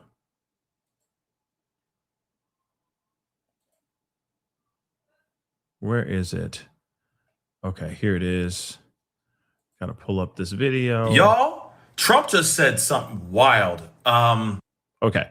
So, boom, boom, boom. So, okay. Just a quick reminder, okay? He attacked Iran. A school was bombed. Over 175 people lost their lives, okay? 175 people lost their lives in this situation. And instead of him, like, he was on Air Force One, they're flying back from, giving tribute and homage to these 6 fallen soldiers and all that. While he's on the plane, somebody, reporter asked him about the bombing of the school and the 175 people, including a multitude of girls, okay, young girls losing their lives. They asked him, hey, do we know who actually is the one who dropped the bomb on that school? And instead of him just saying, hey, we're looking into it, well, we're doing our due diligence, blah, blah, blah. Instead of him actually answering it like that, he just starts blatantly saying that it was Iran that is the one that actually bombed the school. Then they turned over to the likes of Pete Hegseth, and they're like, can you concur this information? And of course, Pete Hegseth was basically like, we're investigating. But then he's like, but they're known to be, to bomb their own, to bomb civilians. They don't care about civilian life, right? Then Trump went down and doubled down and said, nope, it was Iran. Iran did that. He was like, from what I saw, it looked like it was Iran in the very beginning. But then after what Pete Hegseth said, he goes, no, he did it. Iran did it. They're not good. They're not, they're not very accurate with their ammunition. They're not, they're not on point. So it was Iran, right? I want to play the video so you guys can see. This is a short video, just a quick trip down memory lane. This is important. Mr. President, did the United States bomb a girls' elementary school in southern Iran on the first day of the war and kill 175 people? In my opinion, based on what I've seen, that was done by Iran. Is that true, Mr. Hegseth? It was Iran who did that? We're certainly investigating. Still investigating. But the only side that targets civilians is Iran. We think it was done by Iran. Because they're very inaccurate, as you know, with their munitions. They have no accuracy whatsoever. It was done by Iran. It was done by Iran, right? It was done by Iran. He's like, yep. At first, he's like, from what I gathered, from what I saw, from what I gathered, it looked like Iran did that. It wasn't like a definitive. He just said, from what I've seen, from what I've gathered, from what I could formulate in my mind, Iran is the one who did it. Then they turned to Pete Hegseth. Hegseth says, we're investigating. He did not say, absolutely they did it. But then, he, of course, says, well, they're known to attack civilians. So why would we put it past them that they would attack civilians, their own civilians, right? So then Trump doubles down and says, nope, they did it. No proof, no information, or anything of that sort. Nothing to back it up except for his word, which a lot of people take. A lot of people hold on to whatever Trump is saying like it's mother-loving scripture. Well, now we got some new information. This is really interesting. Now, according to two different tweets, okay, we got to take this with a grain of salt, but if this is entirely true, this is insane. So, Dropsite put this up, Dropsite News. They said confirmed. Footage reviewed and geolocated by Bellingcat. By the way, I know a lot of us are wondering, what is Bellingcat? Bellingcat is an independent international collective of researchers, investigators, and citizen journalists specializing in open source intelligence and fact checking. So they have founded by Elliot Higgins in 2014. It uses publicly available information such as social media, satellite imagery, and drones to investigate human rights abuses, war crimes, and high-level corruption. So they may know a thing or two, don't you think? So here's the thing. Bellingcat reviewed footage, geolocated, footage that was reviewed and geolocated by Bellingcat confirms U.S. Tomahawk missiles hit the girls' primary school in southern Iran that killed 180 people. They're saying it's America. They said it's an American Tomahawk missile that was deployed that took out that girl's primary school, taking the lives of 180 people. Researcher Trevor Ball notes Israel does not possess Tomahawk missiles. The United States does. Now, let me just say this. If this is 110% true, this is a very, very big deal. New video footage shows a Tomahawk missile hitting the IRGC facility in Minab, Iran on February 28th, showing for the first time that the U.S. struck the area. The footage also shows smoke already rising from the vicinity of the girls' school, where 175 people were reportedly killed. So they were double tapping in the same area? Was Iran throwing, shooting missiles in the same area that America was shooting missiles to? That doesn't make sense, right? Does it make sense to you? Because it doesn't make sense to me. If it was an Iranian missile. You see what I'm saying, though, right? Why would Iranian missiles shoot in this particular area where a Tomahawk was also fired at as well? So here's the thing. Here's the thing, though. Okay? Just want to let everybody know. Here's the deal, though.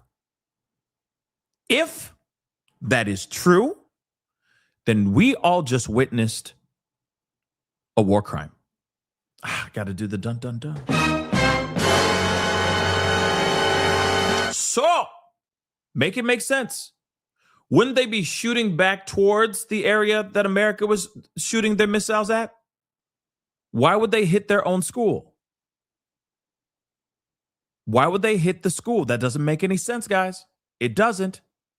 It doesn't. Now, if Bellingcat is 110% on point with their information, this is bombshell information. This is bombshell information that they are withholding from the American people.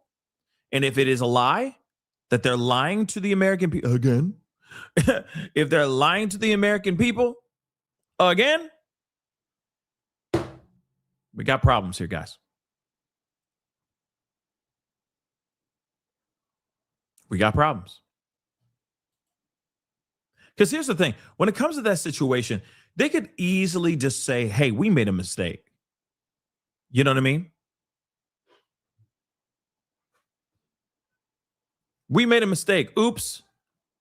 miscalculations, so on and so forth, right? And that's insane. Someone just said this. M Cody, okay? Global, thank you so much for the comment. The double tap was an hour in between, Pascal. What? So you mean to tell me they could have done it right? They could have been like, oh, then why strike twice? Why strike twice? A whole hour later.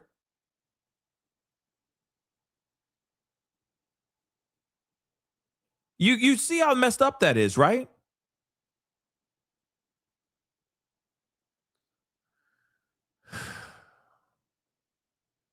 You know what's crazy to me is that I knew something fishy was going on, especially on how they were trying to how they were reacting to the questions that the media was asking, because they don't have a full answer.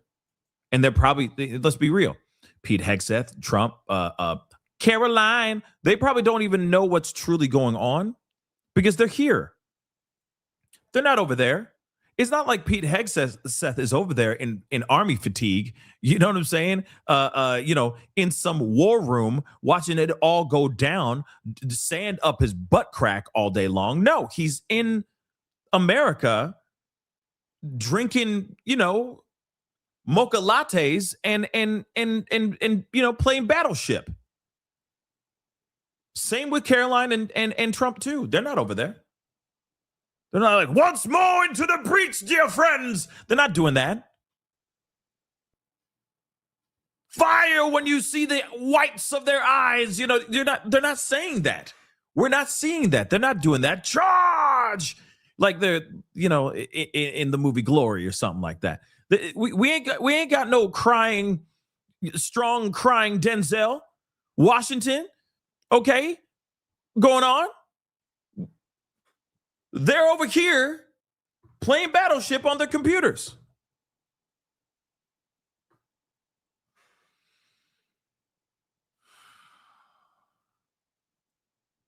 Oh, yeah, and playing golf. I forgot to say that. And that's not a joke. That's him doing that, really. He's playing golf.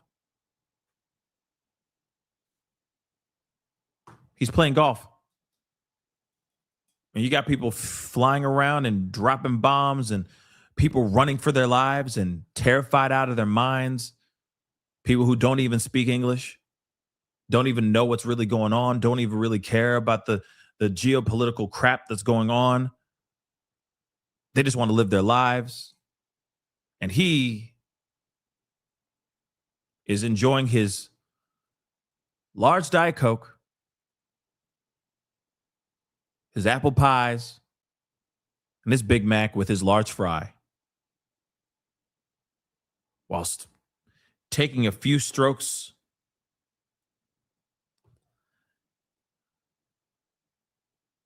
on the golf course. Oh, and not telling us the entire truth either, and possibly committing war crimes. That's the thing. We don't know if that's entirely true. Let me make that abundantly clear. But what they're saying is that, holy crap, they don't have tomahawks. America does. So who did it? If you do the reverse math, kind of sounds like Trump might have some explaining to do. Or the people who actually fired those missiles, because you know that this is how it's going to go down. It's not going to be them that actually committed the war crime. If that accusation is true, if that revelation is true, it's going to be the person who made the call to shoot the shot. You understand that, right? By the way, this isn't the only school that's been bombed. 6 schools so far in total have been bombed so far. 6.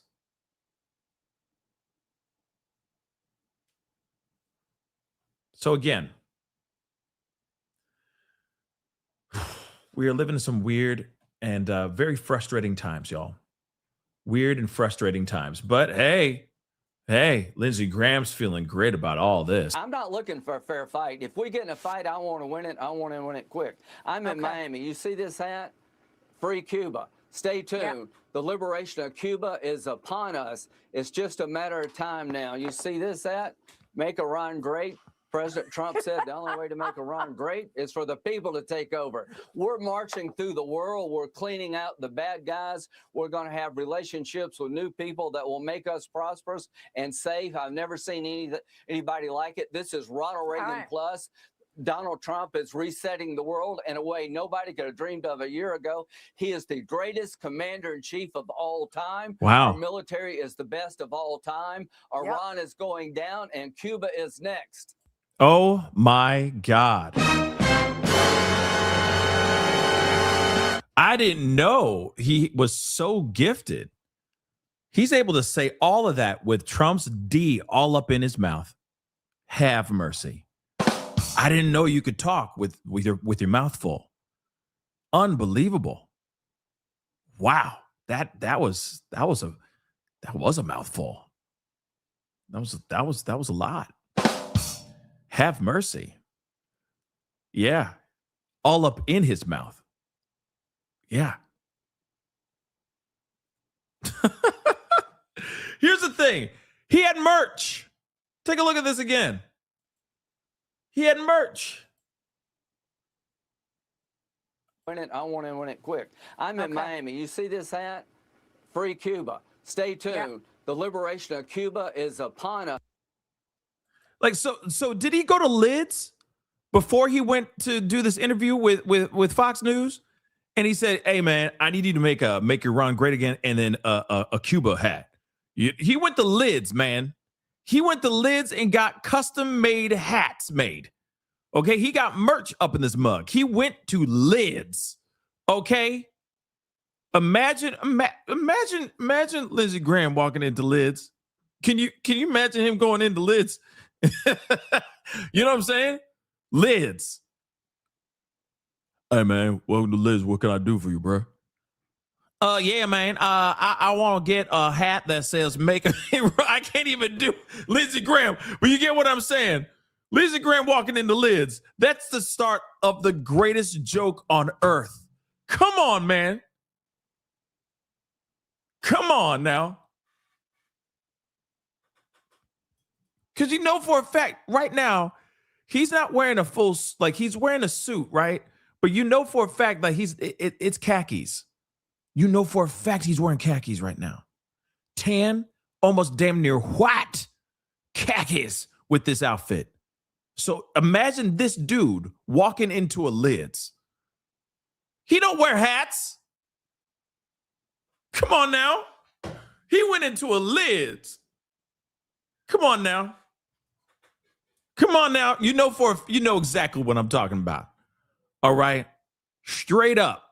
Like he's probably in the same outfit that everyone sees Tucker Carlson wear every single damn day.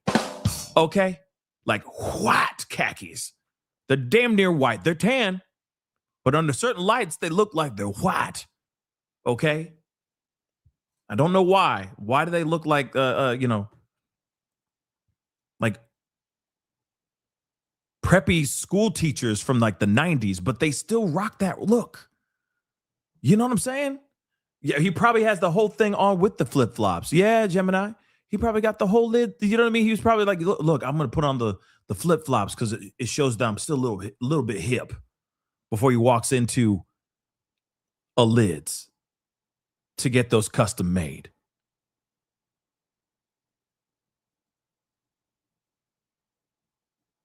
Trump's D all up in his mouth. Wow, he said all that. Ain't that crazy? That's talent. It's like almost like ventriloquism, right? Unbelievable. But he's like, yo, Cuba next. Cuba next. And you know how he is. I mean, he's going crazy. Lindsey Graham is feeling it. Okay, he's very excited. Okay, he is very, very, very, very excited. And I tell you what, I'm not. I'm not excited about any of this. This is all very, very bad. And I feel like things are only about to get worse. So let me show you this. I don't know if I can show you guys the footage because I don't know how bad the footage is. But one of you guys just sent it to me during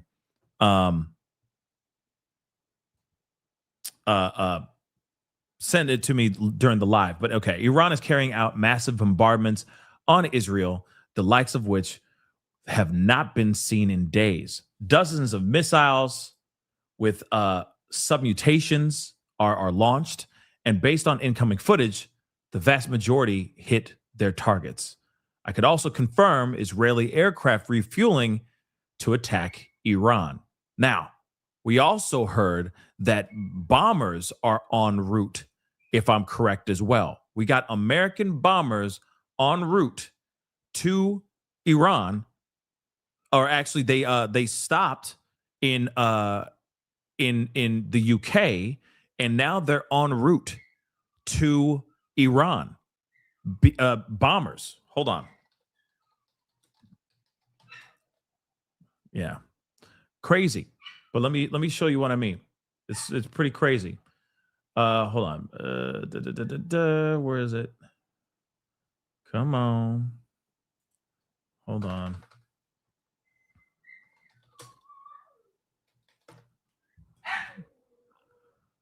Come on, guy. No. It's all good. They just. But anyway. Where the heck is it? So bombers are apparently on their way, okay? Which is absolutely insane.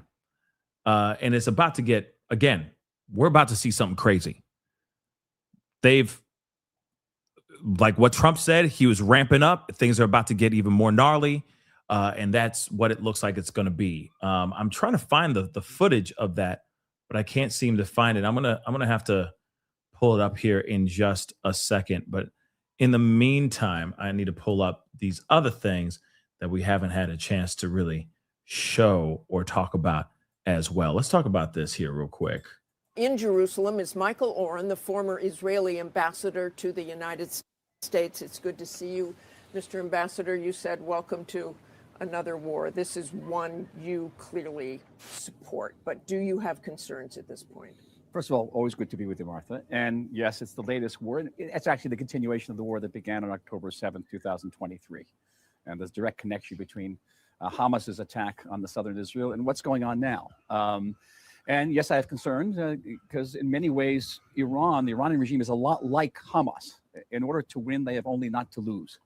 And at the end of the day, they really don't care how many casualties line up, what kind of destruction is caused. If they can emerge from the rubble at the end and do a V sign, then they've won.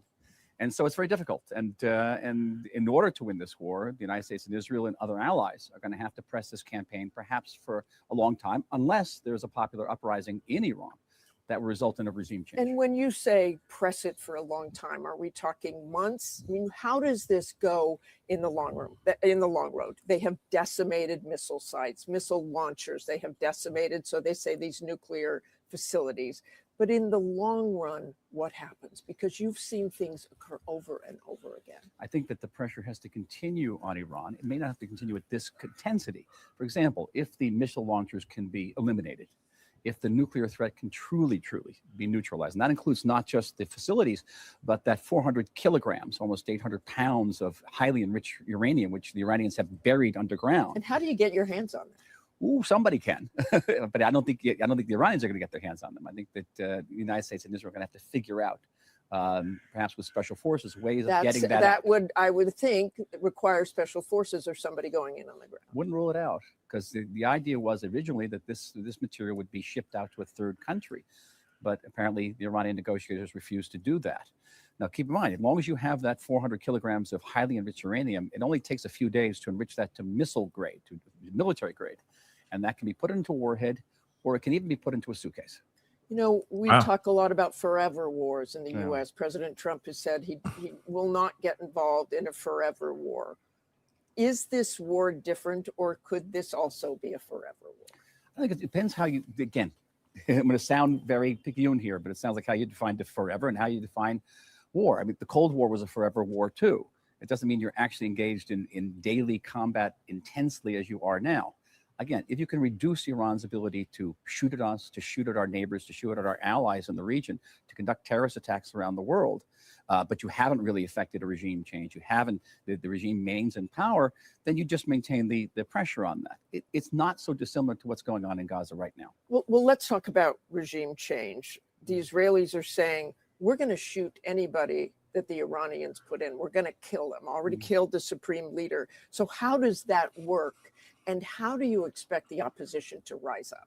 So I'm not a spokesman for this government or the United States for certainly that matter, but it seems to me that any leader who comes up and says, I'm going to continue the campaign to destroy this country, then Israel is duty bound to try to eliminate them. If there's a different leader who comes out and says, listen, I'm going to change the way Iran interacts with its neighbors and the way it looks at the world, the way we see Iran's role in the region and globally, then Israel would have no problem with it. Do you think that leader exists in Iran right now? That's a good question. With this regime, the regime. I mean, you got a regime, like you're going to have to start from ground zero, or Trump has to bring in somebody from America, okay, to run this doggone country the way he wants this country to be run. That's it. It's going to have to be one of his guys. It's going to have to be one of his people in his administration. And that's it. There is no way on God's green earth that they're going to be able to find somebody in there that knows what needs to be done to run the country properly. And of course, not be saying death to America at the same time, within the same breath. You see what I'm saying? They're going to need to find a docile, puppet. And it might as well be somebody. It might as well be somebody that Trump already knows is willing to bend at his will, or at least for the next, throughout the rest of his term. Right. So, that's crazy. Let me end this poll really quick. I asked you guys, do you think Iran would destroy their oil in retaliation to US/Israel? And 61%, of you guys said yes. Okay, so 678 votes. 61% of y'all think that they would go out of their way to destroy their own oil supply just to flip the bird to the likes of America and America's allies. Yeah, the poll has spoken. Damn, y'all have spoken. Okay, y'all think that they would do that. I mean, I can see them being crazy enough to do that, but I also see them saying like, this is their, this is like their cash crop, if you will. You know what I'm saying? This is their means of richness, right? And wealth for the country, right? So it would be interesting if they did something like that, right? But we'll see. We'll see what happens over the course of time. I hope it doesn't go that way, but we'll see. The DNA of this regime is jihad. That's what they're about. They're about regional domination and then expanding that domination across the globe. That's who they are. And to say that they're going to give up terror, to say they're going to give up their ballistic missile system is virtually impossible for this regime. It's basically talking about identity suicide for them. So it has to be someone different. It has to come from a different segment of Iranian society, a different segment, perhaps of the military. And the IRGC was in many ways created as a watchdog for the Iranian military. They didn't trust their own army. So perhaps somebody from within the armed services could rise up and take over control, or somebody from the opposition. And the opposition itself. And they have to make sure that that person is extremely vetted, because there's plenty of people that could be sheep in wolves' clothing or wolves in sheep clothing, right? Like, let's be real. There's plenty of people that will sit there and be docile just so that they can have a chance at the brass ring, right? And then as soon as they leave, like, okay, bye-bye, Mr. President, yes, fly good, bye. And then they're like, F America, as soon as they leave. You see what I'm saying? And then we're back to the drawing board all freaking over again, right? So again, be very interesting. But let me grab some of these super chats here really, really quick because I got a bunch of them and I appreciate the support. We already talked about that one, Janobi. So thank you so much again. But this one, 50 cents, 50% since it started and may go to $200 a barrel. That is absolutely insane. I do not want to see that happen. If it does, that would be the highest it's ever been, if I'm correct, right? Mimi, thank you so much for the super sticker. I really do appreciate it. Cameron, can you tell my mom, Amanda, that you app her for watching because she loves you, and it would be great if you said her name. Well, Amanda, hello, Amanda. Thank you so much for watching the show. I appreciate you. And Cameron, thank you so much for giving your mama a little shout out and some love. So Amanda, much love to you, and Cameron, to you too, man. All right. Thank you so much for your support. It really means a lot. Thank you so much. She loves my crazy ass. That means a lot. Seriously. Angela, thank you so much for the super sticker. Thank you. Janobi, you got two of these. I'm going to knock them out really quick. So thank you again, Janobi. Arab states will demand to be paid back for the damages. That's probably what's going to happen for sure. The U.S. broke agreements not to protect them for base use. Taxpayers for years on the hook. Yeah, that's not good. I hope that's not the case, but we'll see. We'll see how this all ends up, right? Janobi, again, thank you. Cheering for death and destruction has become the Christian way for many. Facts. Pray on Sunday. Pray for daddy to off people on Monday. That's crazy, but very true. If you see, it's a pattern, and that pattern is very real. It is. Mimi, thank you so much for the love. I really do appreciate it. And like I said, I just don't see this being very Christian. I don't see this, what's going on.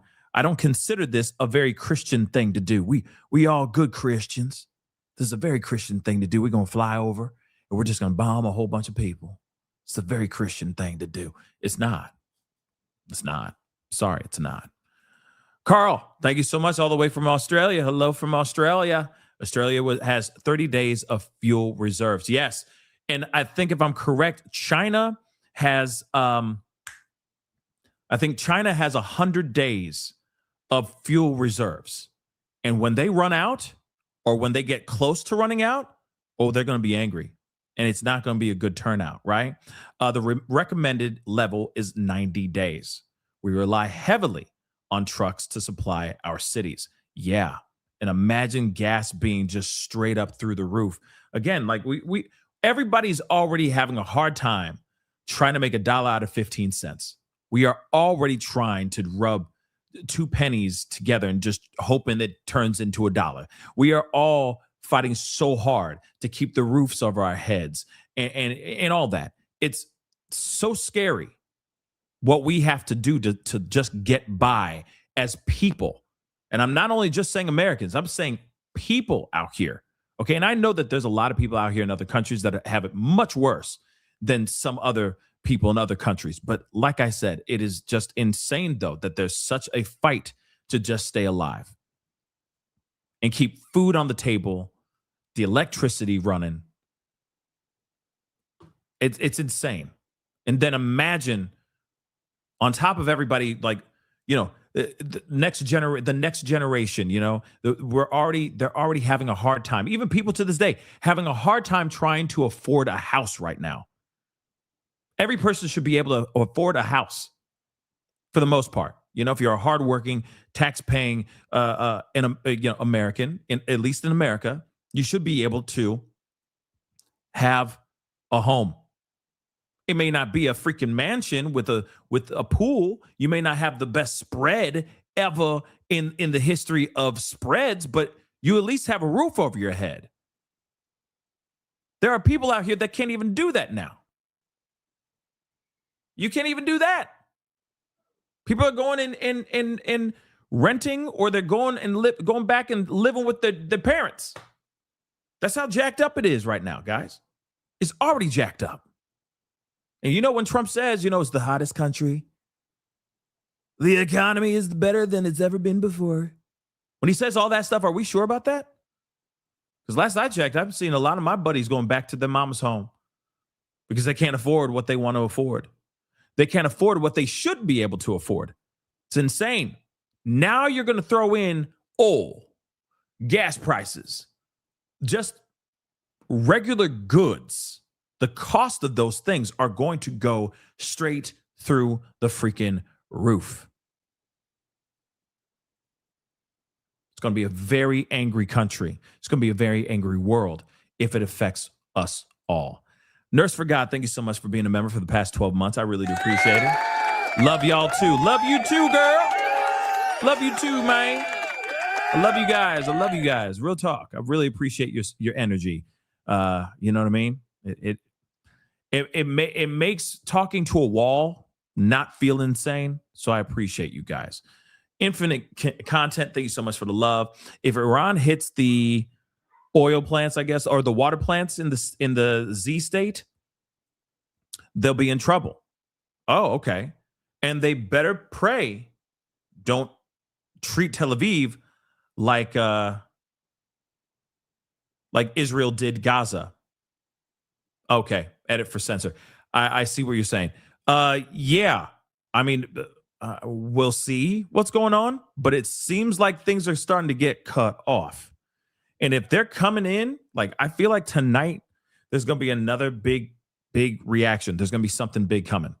Okay, like I said, there's bombers flying like, hold on.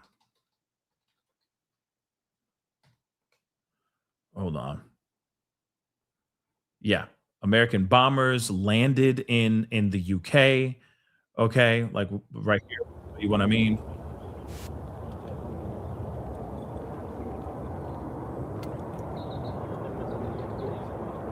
Bombers arriving. This arrived yesterday.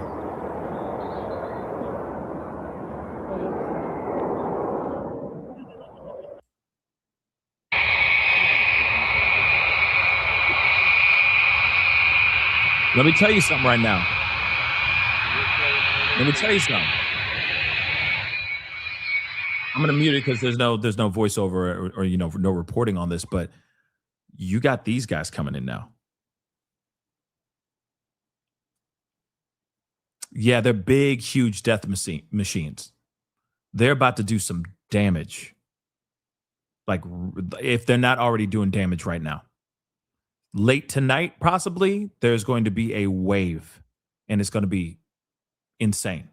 Trump has already said that it's coming. We are amping up. We are ramping up. It's about to get insane. Apparently, they're about to turn the knob all the way up to 11 and rip that mother lover off. Yeah. So again, they're not playing. They haven't been playing. But one thing is for sure. I can see what Infinite Content just said. I can see America doing that exactly what was going on in Gaza. I can see that happening. They're already doing it to Cuba. They're cutting off oil to Cuba right now. America is doing that to Cuba right now as we speak. So why wouldn't we ever think that they wouldn't do the same doggone thing to the likes of Iran? Think about that for a second. Think about it. Because we're about to see something. We're going to see some volatile-ish. And ungodly things too. We're already seeing that now. But I think it's going to be ungodly. And it's going to be affecting the Iranian people. And I have a problem with that. Military, the bad guys, blah, blah, blah. Do your thing. War is war. But when it comes to the babies, when it comes to the mamas, got a problem with that. When it comes to the future of the livelihood of those people, those innocent lives that are just trying to live, I got a problem with that. I got a problem with that. And we all should have a problem with that. 1 second before we go into this News Nation thing, let me grab this other one here. Kitten Bricks 2, selling war. I mean, that's exactly what they're doing, right? Like, it's almost like they're trying to make it. Well, that's exactly what they're doing, right? Look at all the propaganda videos that we've been seeing, looking like Call of Duty, trying to make it look cool and everything. I don't know what they're trying to entice, or if they're trying to entice the young kids that are home, sitting around just playing video games all day long, and then they see that propaganda video and they're like, yeah, well, I'm pretty good at Call of Duty. Maybe I could kick some ass overseas. You see what I'm saying? Like, it's some sort of crazy, messed up calling card recruitment video for all these youngins. You don't think that they're doing all that to, you know what I mean? Let's be real. Using tracks like Childish Gambino's Bonfire playing in the background because they think that it's young and hip and the kids are going to love it. Trust me. If they had any other choice, they'd be playing like, I don't know. What's his name? Neil Diamond playing in the back. Here coming to America, and everything's just blowing up. You know what I'm saying? It would be something that's so cheesy. I don't even know why that song just came out of my head. But yeah, you know what I mean? It's just something so ridiculous. You know? They for damn sure wouldn't use that James Brown. They wouldn't be using Living in America. You know what I'm saying? They wouldn't do that. Cross the nation. They wouldn't do that. But Neil Diamond, possibly. You see what I'm saying? So they're playing that, and they're tailoring it, and they're cutting it together, and then making it look cool, and then they're throwing it out to the people, to the kids, and they're watching that. And then all these 18-plus kids that are playing video games, and they're pretty nice with the Call of Duty. Headshot, headshot, headshot. I'm nice with this. They see that video, and they're like, oh, damn, I might be pretty good at this, though. If I'm good at it in the video games, maybe I could be good at it in real life. Maybe I should go enlist because that video really inspired me to enlist right now. You see what I'm saying?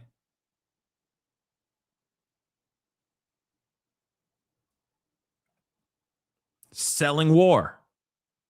They are definitely selling war, without a doubt. He coming to America. Moving on. General Genobi, thank you so much for the love. They care less for dead kids. Yes, they do, apparently. They protect the PDFs. Facts. He couldn't even take off his 47 hat for the fallen soldiers. And what's even more jacked up is that Fox took footage from another moment where he was saluting fallen soldiers from the past. And they played that instead of playing the one where he didn't take his mother-loving hat off in respect to the fallen. Ain't that crazy? That's crazy. And then they said, then Fox was like, oh, our bad. We made a mistake. We didn't realize it was different footage. Sure, bruh. Sure. Now, here's the thing. We have got to talk about this because we can't ignore this right here. I know some people are like, yeah, let's do the draft. Draft all day long. Draft, right? One, I think it's a little crazy for us to sit here and say, yeah, a draft will be good.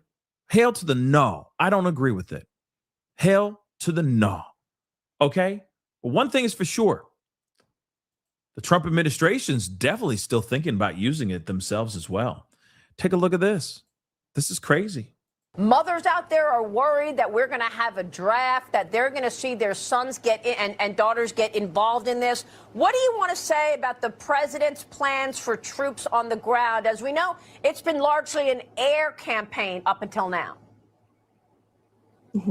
It has been, and it will continue to be. And President Trump wisely does not remove options off of the table. I know a lot of politicians like to do that quickly, but the president, as commander in chief, wants to continue to assess the success of this military operation. It's not part of the current plan right now, but the president, again, wisely keeps his options on the table. Say what? Others out there are worried that we're going to have it up until now. It has been, and it will continue to be. And President Trump wisely does not remove options off of the table. I know a lot of politicians like to do that quickly, but the president, as commander-in-chief, wants to continue to assess the success of this military operation. It's not part of the current plan right now, but the president, again, wisely keeps his options on the table. Wisely keeps his options on the table. Mr. President Peace, the man who should be squashing beefs, is the one who's constantly saying that he is President Peace and that he would never put all of us in a war, is now putting on the table the possibility of initiating a draft. If we were to ever get into that kind of situation. Now, when it comes to these drafts, you know, within the ages of 18 to I think 25 or something like that, that's usually right around the age that they're going with, right? And then there's if we get into a dire situation, they could expand the age range, meaning like not saying that they would go younger than 18, but they would go further up. Okay. They could go further up to, 30s, maybe 30s, maybe 40s. I don't know. Right. That's if like we are completely destroyed and we're totally screwed. Now, I don't think a draft would happen. But at the same time, if this starts to become a new version of a Vietnam War all over again, then I can see a draft happening. But the fact that Caroline is not sitting here saying, no, he's never thought about it, he never will. The fact that she's saying he has it on the table, and that's what every wise leader does, that is the most insane thing I've ever heard. So in other words, he has it on the table because he wants to use it. Now we have that going on. And here's the thing. Draft my ass. We shouldn't be getting drafted at all. If you want to be enlisted, you want to enlist, then go ahead and enlist. That's your prerogative. But the fact that our boys, and I guess girls, because I don't know if they draft girls, right? But back in the day, it was the boys. So maybe it will change. With girls too. But you got to really be like, this is the dumbest thing, okay? And the wildest thing and the wildest turn of events that I've ever seen in my whole entire life. Because you got to remember, you got a president that said this is not how he does it. He does not do this. He is a president of peace. His whole campaign was about him being peaceful. And now, if he was to literally say, yep, we're doing a draft and you're going to have to take it whether you like it or not.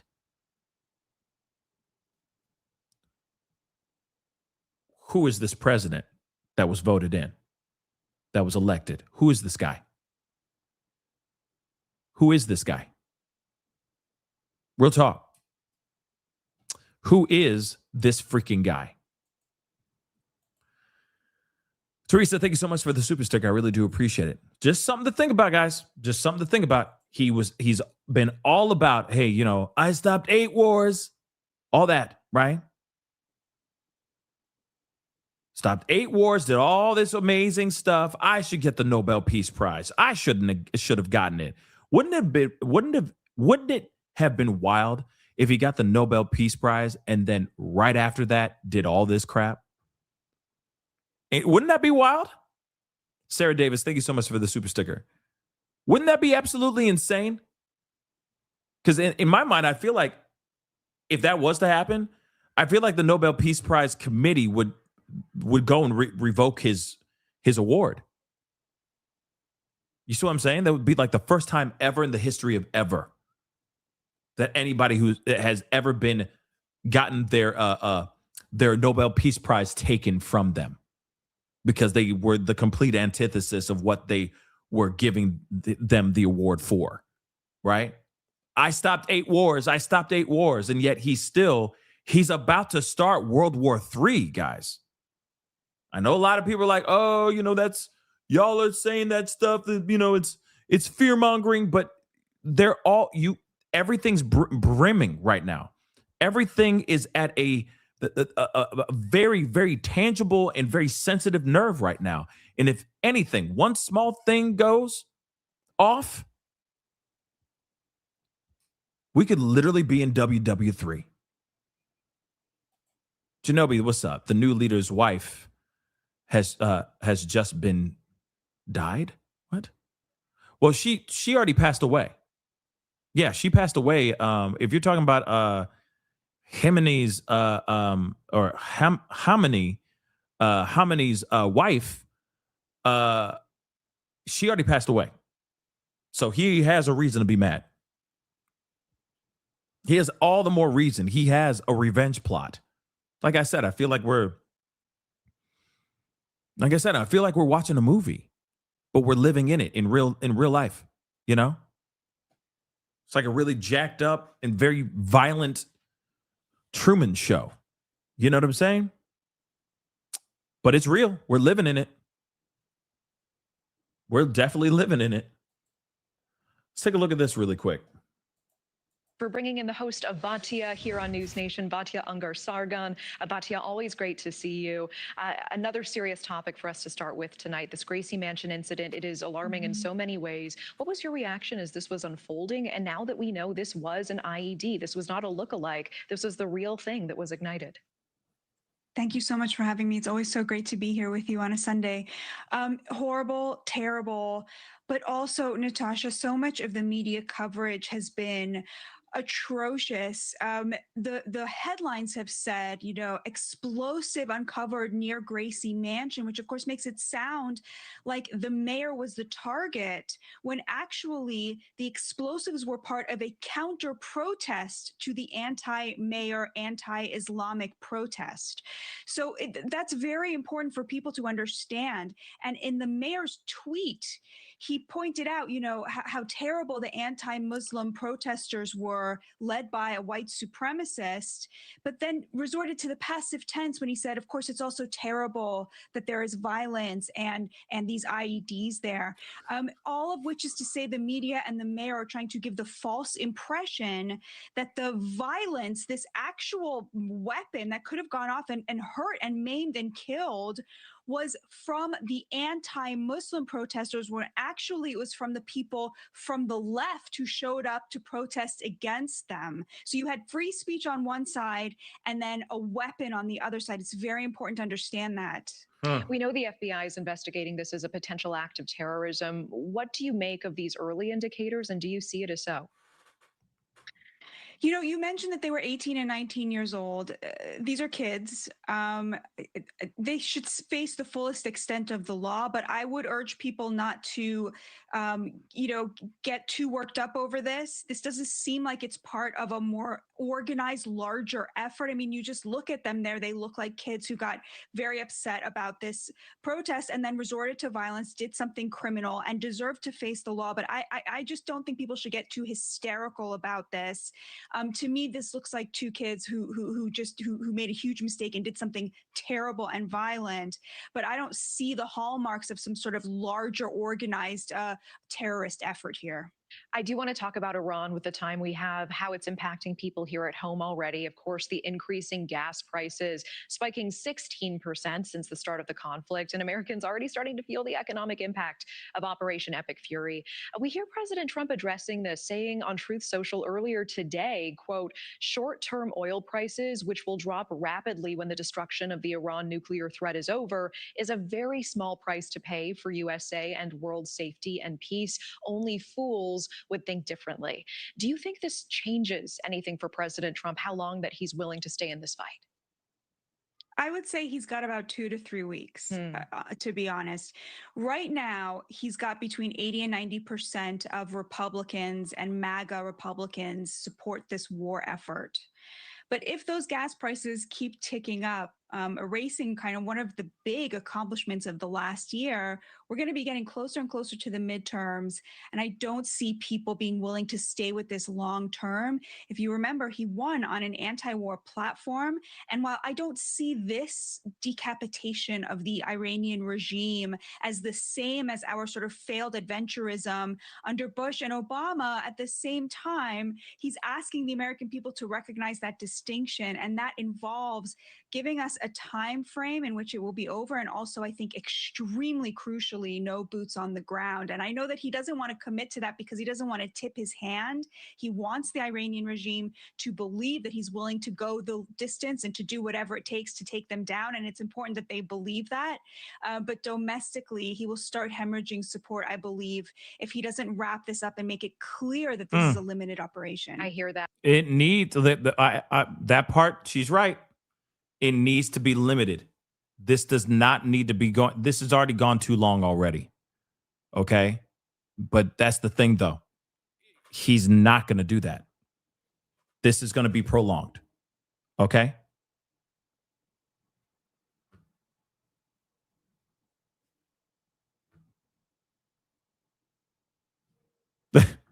He's not going to try to nip this in the bud. He's going to. This is possibly going to be that, a forever war. It could possibly be that if it continues to go down this route. And yeah, his base is not going to be here for it, except they're going to try everything they can to manipulate the situation. They're throwing God. They're throwing America first. They're throwing every other thing that they can get, any trigger words that can get people back onto the side of MAGA. They're going to do what they can to make that happen. I mean, I'm sorry, but that's just the truth. They're going to do whatever they can to get all that back. They already did it by saying, oh, this was God's plan, and that he was anointed by God, that Jesus wanted him to do all this. That's insane.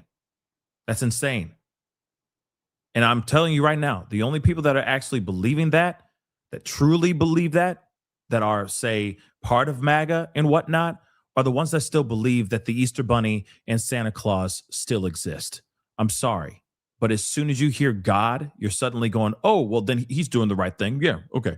I'm not opposed to it anymore because, he said he was anointed by God.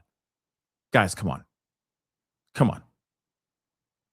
Even as a God-loving, God-fearing, God-loving individual myself, you can miss me with that nonsense.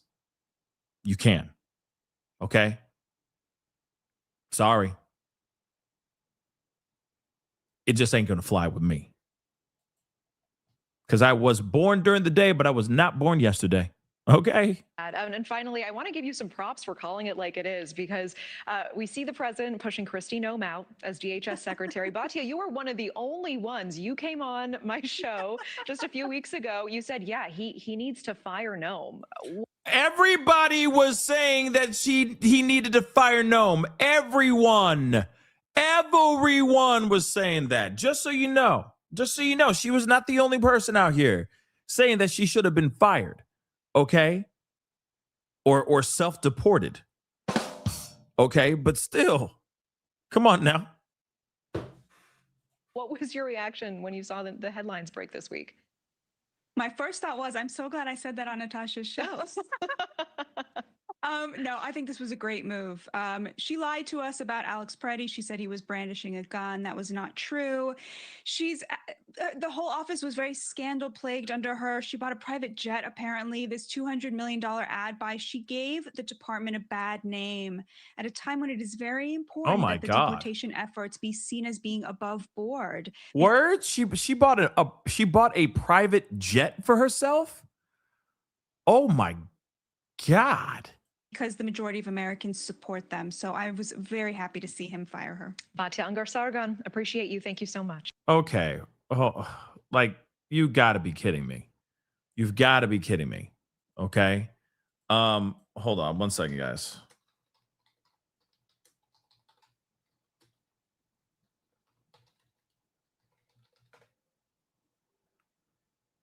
Hold on 1 second. But yeah, you like even no, stop. Yeah, like Missy, I don't. How did we not know about the private jet? I mean, it must have been brought up during her congressional hearing. And I didn't watch the whole thing. I didn't watch all of it. I saw highlights, but I didn't hear anything about a private jet. I just heard about the $220 million that she just straight up used for a damn near full production campaign video production that she did, right? Which was just dumb. But she is probably, she probably used some of those millions to take care of her face too. You never know. It's so stupid. It's so stupid, guys. Ah, Jesus. People are just dumb. People are just dumb. And she was just a worst of the kind. I'm sorry. Pam Bondi needs to go bye-bye too. Pam Bondi needs to go bye-bye so bad. She needs to go. But Trump's holding on to them for whatever reason. I do not know. But here it is, guys. Obviously, there's been a lot that's been going on today. There was a lot of things that happened last night. Obviously, things are still brewing. Bombers have basically flown into the UK. They're probably being used right now as we speak. At some point, we are going to hear some serious news, probably overnight tonight, of things going haywire overseas. And if I am awake when that happens, I may be on with you guys to tell you guys about it and report it with you guys then. But if not, I'll be back in the morning to talk to you guys about it then. But Genobi, 2 private jets. What? What does she need to? Yeah, Anonymous even said it. What does she need 2 private jets for? That's just idiotic. So she's insane. She's clearly insane. She's insane. That's it. What makes you think I need 2 jets? Okay, even Creflo Dollar and Joel Osteen have just 1 private jet. The last I checked. Why do you need 2?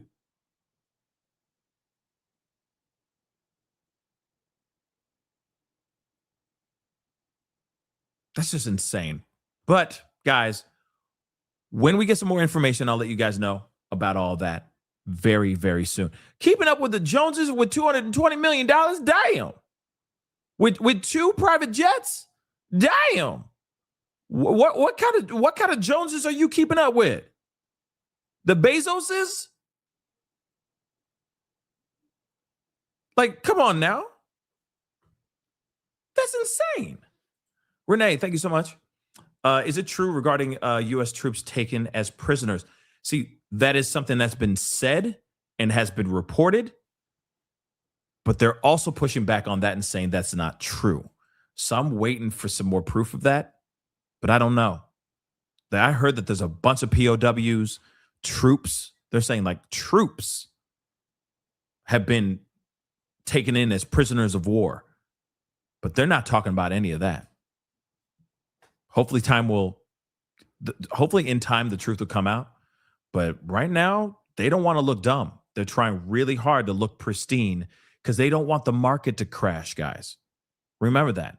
They don't want the market to crash. So, of course, they're doing everything they can to look clean, to look perfect. But they're not perfect. We just had, allegedly, the 7th person lost their life.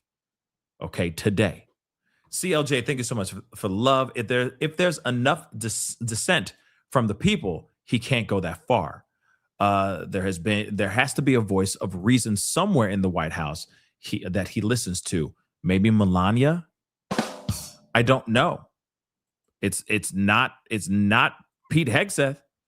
It's for damn show. Ain't Dr. Evil, Stephen Miller. It's definitely not those guys. So I don't know. It's definitely not Lindsey Graham because he's like, you know what I mean? Do it. yeah, do it. War. He's so weird. Just a weird man. That's literally what he looks like when he's talking about this war. It's so odd. Who gets off on war? Who gets off on war? Anyway, guys, if there's any more information, I'll definitely be rapping with you guys a little bit later on. Okay. If something pops off. And I think something, of course, every night it seems like something is popping off. And if I'm awake, I will be covering it with you guys. Okay. But that is the show. Appreciate all y'all for being here. Really means a lot. Thank you so much for tuning in and being a part of the conversation today or this evening.